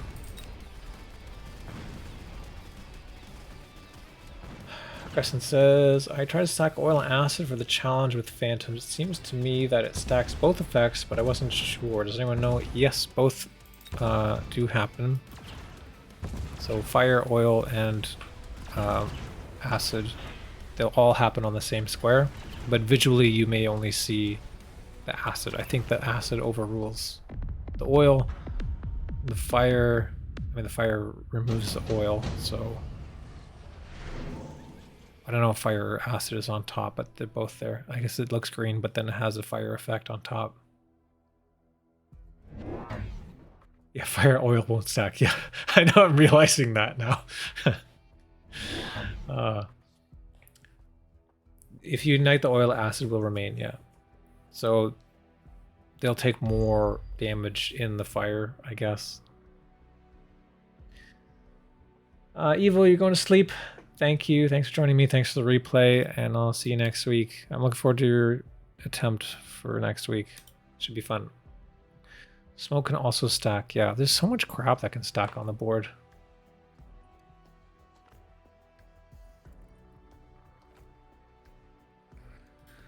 Okay. Let's speed this one up a little bit. So we do go for the shield airdrop as well.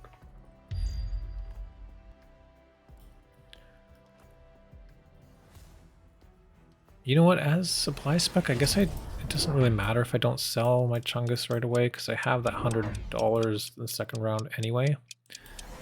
Yeah, now we're just going to build out our standard-ish board. We forego air, so we're not defending against air this turn. Having the marksman last turn means most likely we're not going to see air, so it's okay to skip it round 2. In my mind anyway, and we've already gone for our acid here, so we have completed the challenge. We gotta sell this. It's not doing anything. And unfortunately, we're not gonna be able to push through and get the bubble. Lose round 2, but that's okay.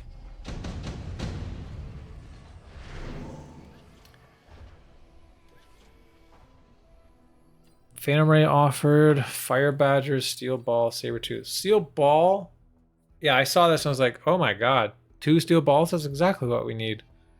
Right? Like I was saying, steel ball is just the APC for crawlers. It is carrying our crawlers across the battlefield safely. But unfortunately, I think I forget about air this turn. Opponent does go for Phantom Ray.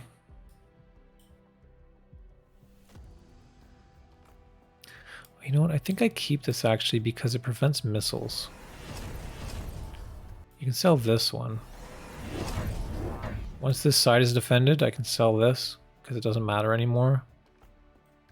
We still have a wall to protect us from missiles. But on this side, this prevents us from getting big missiles over here. Yeah, opponent goes for Phantom Ray. Also has tons and tons of Mustangs. So we do the incendiary and we just light everything up. And it's too bad that we forgot about the air this turn, because if we could shoot these Phantom Rays, we'd probably get a lot of damage done.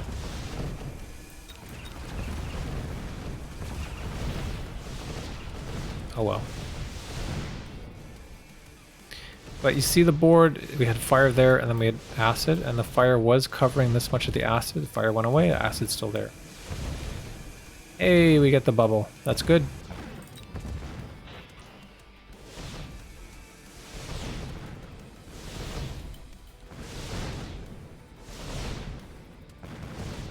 Now we're killing ourselves. Damn acid. Who put that there, huh? Alright, subsidized steel ball. Yes, please. The best card in the game. I mean, I say that for a lot of cards, but it's the best card in the game.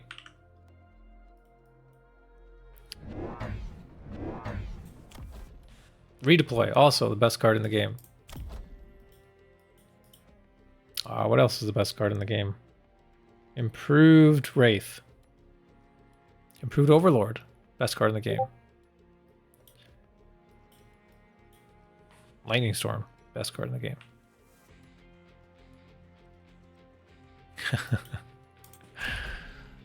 Alright. So we do get sub ball, and now we can go mech. Well, do we want to go mech div? Yeah, we go mech div and we pick up some marksmen. Marksman should help us with these Phantom Rays. They're both level 2 though. Damn, man. Because this is what's frustrating to me sometimes actually, is if you totally crush the ground army and you have your whole army left, but you get you know, scammed out of a round because of the air levels, and then it's even harder to deal with the next round. Yeah, so we already have +1 defense. We're going for defense first because the goal here, keep the crawlers alive so we can deliver the acid to the opponent's side of the board. All our crawlers are in the back, but we want to get them over here. Okay, we light everything up. Huge, huge there. Left side also has Phantom Rays though now. We only have marksmen on the right. But they will get a lot of experience if they can pick these off.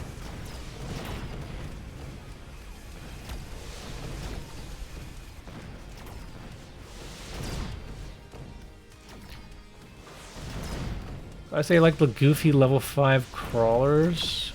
Maybe you take dog water also so you don't accidentally kill your own dudes. Yeah, Raiden, that is a possibility. We can either do photon or that. I don't remember what I ended up doing. We've gone incendiary. I think the goal here is like, fuck it. Like, I make a board that I don't care if it dies to my own shit. Wasp offered, that's great. It's in the air. It can't get acid. It can't get fired.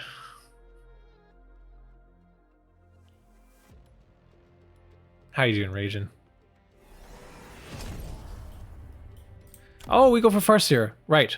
No, okay. Yeah, the Farseer here, because this is how we get Photon. Right? If we Photon, then we don't die to our own acid as well. Opponent's gone for Raiden, already with Chain, which right away, surprise attack, and has that Wasp drop. This is This is very scary, actually. Because we've only been defending with just a couple marksmen here, and he's probably expecting us to throw down marksmen here this turn to deal with those new rays, but immediately has that wasp drop, and then 2 raidens with chain already that can bounce back and get our marksman. We do go for the Farseer, and thank God we just go for more Farseer. I had enough money that we can just build more Farseer. I can even get another one. Fill our board with Farseer. Farseer, great against the Phantom Rays. Also does great against these wasps, and hopefully these raidens as well. So I think this was a pivotal choice here. Without that, we'd be kind of screwed. So we are able to kill those wasps fairly effectively. Left side looks decent. We have a lot of crawlers still coming through, so everything is stuck on the crawlers. The raiden is not able to get us. Right side. Okay, left side we get that. Raiden, right. The other raiden goes down. That's really good. There's a shield here we can't deal with again. Can our marksman get this? Nice. Okay. Now they're standing in the acid, but so are we. No! We're slowed down. We're in the acid. Go faster. Use your wheels. What are you doing? Oh. What's the point of having wheels if you don't drive? Redeploy. But you know what? When you're doing acid crawlers and you get underground threat, you gotta pick it, right? You gotta pick it. You can just deliver acid wherever you want. So we go for the underground threat. If we put it in the middle here, we can maybe distract a bunch of stuff, force it into the middle, into a choke here. Maybe we can get our Farseers to get decent locks onto the middle. Opponent does go for the rhino with Final Blitz. Throws them down onto our flanks. Let's just look at the patch. Maybe the absorb eyes are good. I haven't seen the patch notes yet. I'm going to check them out after this. Krescent says, same as my game. Ball drop, subsidized ball, Farseer drop. So lucky for this game plan. Yeah, absolutely. It's all coming together. And here, I think this is important too. I didn't see any of you guys doing this, but my thought was like, I want to get acid as far as possible. So we actually recruit, elite recruit, level 2 crawlers. We level up our crawlers whenever we can, and we've already gone for subterranean. So what this is going to do is these will live longer, they'll go farther, they'll tank more from these wasps and stuff. We'll be able to get better locks with our Farseer. Also, we're not going to kill our own crawlers with our hounds and fire, theoretically. We also already have defense too, so our crawlers are super duper strong. They will not die very easily whatsoever.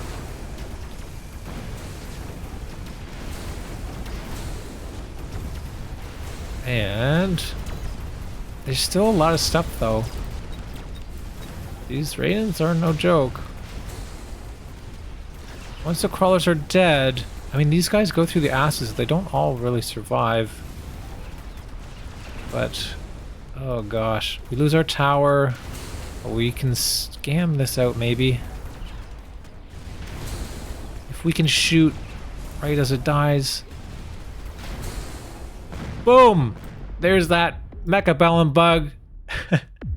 If you guys aren't aware, when your tower dies, or rather, when your units are debuffed, but then your unit dies, any missile is no longer debuffed and does full damage.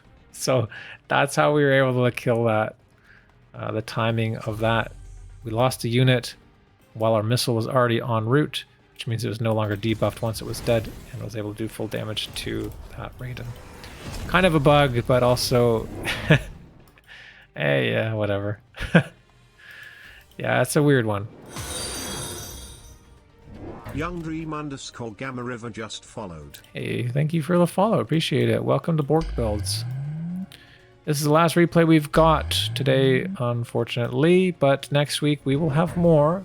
The next challenge is you have a week, basically, right? You can submit replays to the Discord, and the challenge is choose all of the unit augmentation cards and build at least one of that unit.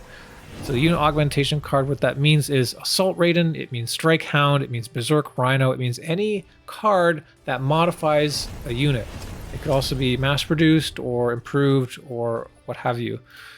So whenever a card is offered that has that, you have to click that card and you have to build that unit. Those are the requirements. If you can't build it that round, that's okay. Try to build it like next round or whatever. You know, rule of cool. Like, we're just trying to have fun. But we're hoping that this will make some very unique and interesting games for next week. All right, so we're able to... We bubble to protect ourselves from the possibility of those explosions. But then I realized I had EMP on marksman, so we just clicked that anyway. Big fire comes down. I think that was our own oil, and unfortunately we're going to kill a lot of our own stuff. But once our stuff is gone, their stuff has to come through. Oh, nice. We get some good shots on those raiden. They all go down, and then the Mustang go into the fire and just destroy themselves. Can we get this bubble? No. No, we can't, unfortunately. But we do get a round. That's our first round. Hell yeah.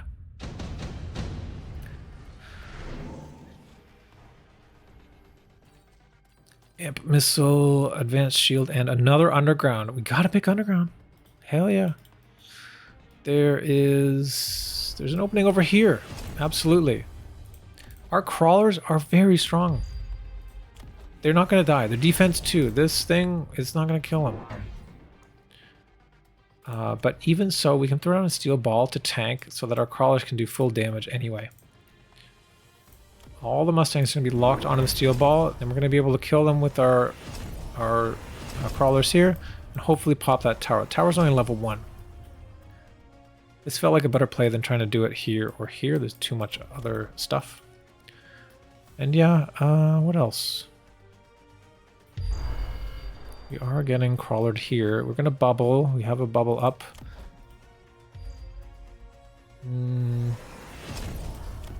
Thinking about range on hound. I have a problem clearing these Mustangs. Like, in the end of the round, I just have like Farseer left. And it's not really working. Like, I don't have any chaff clear that's living to the late round.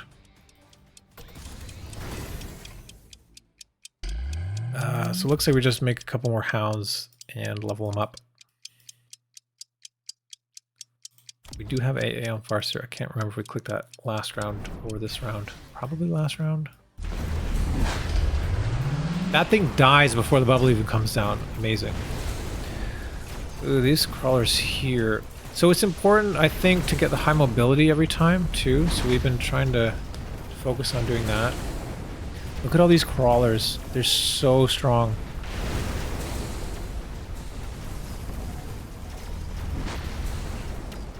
Carry crawler. Yeah, these raidens are just stuck shooting crawlers. And then the acid goes off. All these units go in the acid, and then whenever I hit them, they do extra damage. Fortunately, we do lose that tower. I wonder if this bubble was placed a little bit better, we'd be okay. And our Farseer is just having a joyride in the acid. Whoa! It does get that raiden though. That's great. Alright. We don't care that we lost just a couple damage for that. That was pretty decent. Boats, forts, Vulcan, Phoenix. So Phoenix definitely not in the raiden here. Raiden and Wasp. Fortress maybe. Overlord. Yeah, that's the ticket. Right, so I was thinking we've already got our Farseer with aerial specs, so it costs 600 for Photon here. We can also just make boats and get Photon from the boat, And the boat will give us a bit of extra damage too. The boat does great against raiden. And it's going to give us a bit of extra DPS. We're low on damage, right? Our only damaging units really are these steel balls, but we're kind of using them as chaff. I mean, the farseers do damage too, but they're not like big damage. So you can see this level 2 fortress coming down for our opponent here. 100,000 life.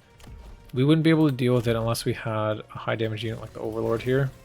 So good that we picked it this round. It would have been nice to have the blue one on this side, but it is what it is. We're going to also start missiling out these wasps. Because if we can missile those wasps, then maybe we can get good locks on these raidens more quickly. And clean that up. The raidens are the scary part of this. So immediately we get that down. And we see the blue fort with a shield, and that's kind of scary. So thankfully we do get this Overlord and we can pop that shield quickly. Now our crawler's getting in. Crawlers dropping acid, killing the fort.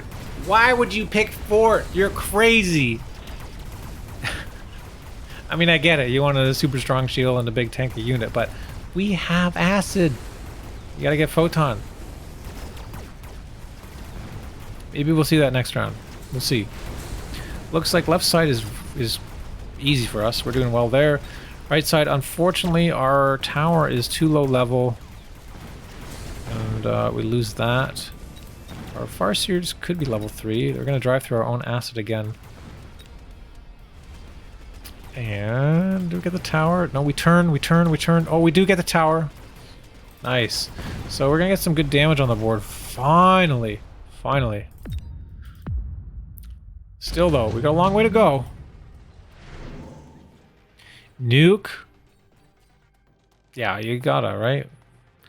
Heavy armor, no point in the acid. Smoke could maybe be a thing, but they've been bubbling often. And with the fortress walking forward, it can block the smoke. So we just go for the nuke, because forget it. Whatever, I don't care. I don't need expensive units. I can just build more crawlers.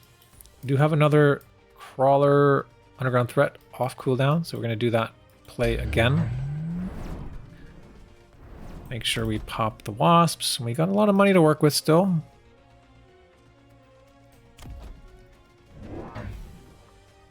The interesting thing here, and I think some people could learn something from this, right? We have only one tech on our marksman. We have EMP. We have only one tech on our farseer. Aerial, that's our aerial tech guy. We're not also teching aerial on our marksman. We have only photon on our overlord. So we're not paying the tax to have multiple techs per unit. Right? We've diversified and we're winning an economy that way because we're not double teching stuff. You see this raiden has 3 techs. That's bloody expensive. That's so much extra money paid to have that. So yeah, our money is looking better. Okay, we do see this phantom ray thrown down here. We got double nukes going off. Both my boats going in the nuke. But are we gonna get both raidens? Maybe. Yes, we do successfully get those raiden. Now this left raiden goes down, no problem with our farseers. Level 3 now. Still got a bunch of crawlers left. This fortress is alive, but it is EMP'd and it is standing in acid, I believe. Taking extra damage. But there's a lot of Mustangs. There's so many Mustangs left over. And this is the problem I was saying earlier. We don't have anything that can really deal with all the random small packs of units late in the round. We don't have the chop clear to deal with these Mustangs. Or, you know, light unit clear stuff. Farseer can, you know, kind of work, I guess. But it has a pretty small splash damage. We also don't have splash in our overlord. It's not something that we can tuck into. Don't have HE anymore. But Fire Badger, that's something that could help. You aren't leveling your Farseers? Yeah. They're expensive to level, so I I keep that on priority, like a bit lower priority. I try to do a bit of other things first, and then if I think I can have some extra money to do it, then I'll do it. They are carrying me in the late game, but if the opponent finds a solution to the Farseer, then I'm like, I don't know, wasting money or something. I don't know. I don't know. Maybe I could have. Maybe it's more priority to level them. I'm not sure. But like, if the opponent throws down like War Factory or like Titan or something, then War Factory or what's the dude, Mountain? It kind of sucked for me having all that money in Farseer. Yeah, we go Fire Badger. Like I'm saying, we got a problem dealing with these Mustangs late, so we want to get Fire Badger. We get range. 3 Fire Badgers, no joke either. Oil is up.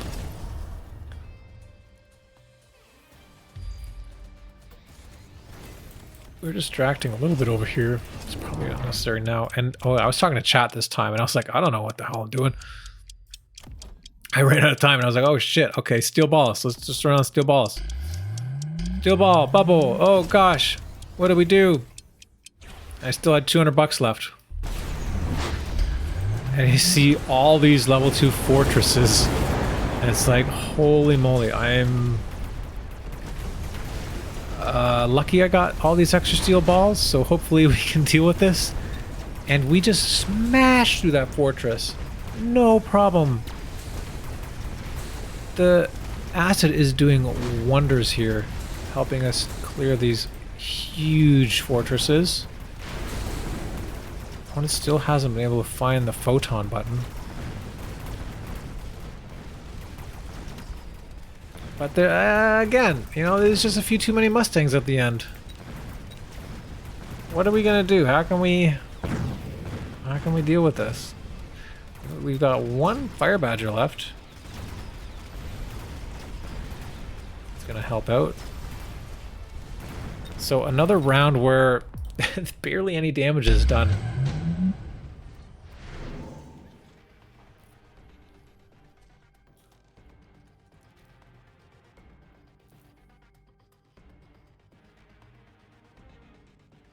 Steel Ball, Mass Produce Wasp, Efficient, whatever. Steel Ball seems good. I have boats already, so I have units that can have the Steel Ball, and Steel Ball production is gonna build me my crawler transport. There we go. Opponent finds the photon button, gets the photon Farseer. By round 12, they figured it out.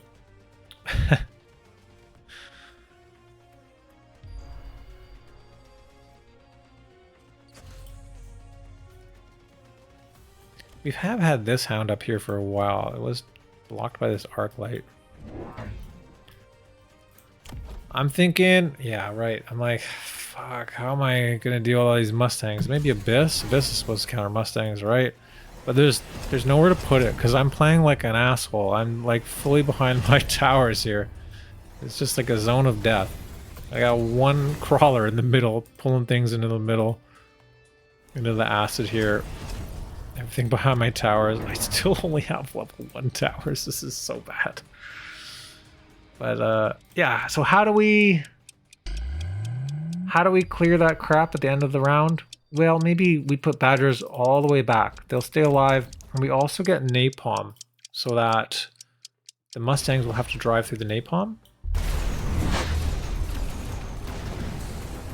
Okay. Photon comes down. All these guys are protected, but the one on the left is not.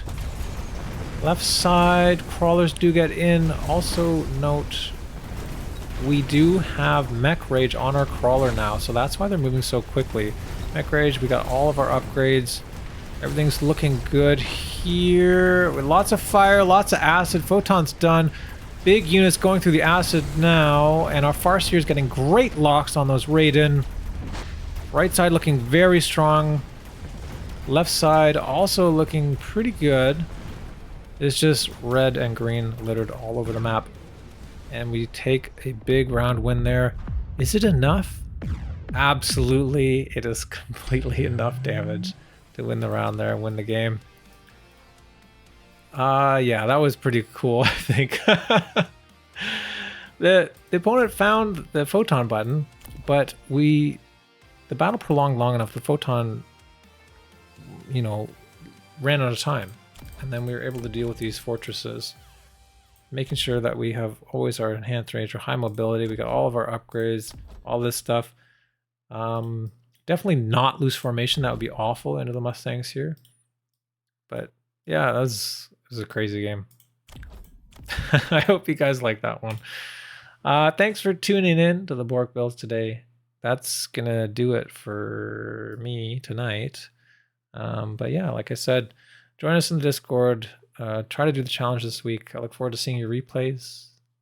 Thank you guys. It's been fun tonight. It's getting a bit late. So is anyone else even on? Because is the game still down?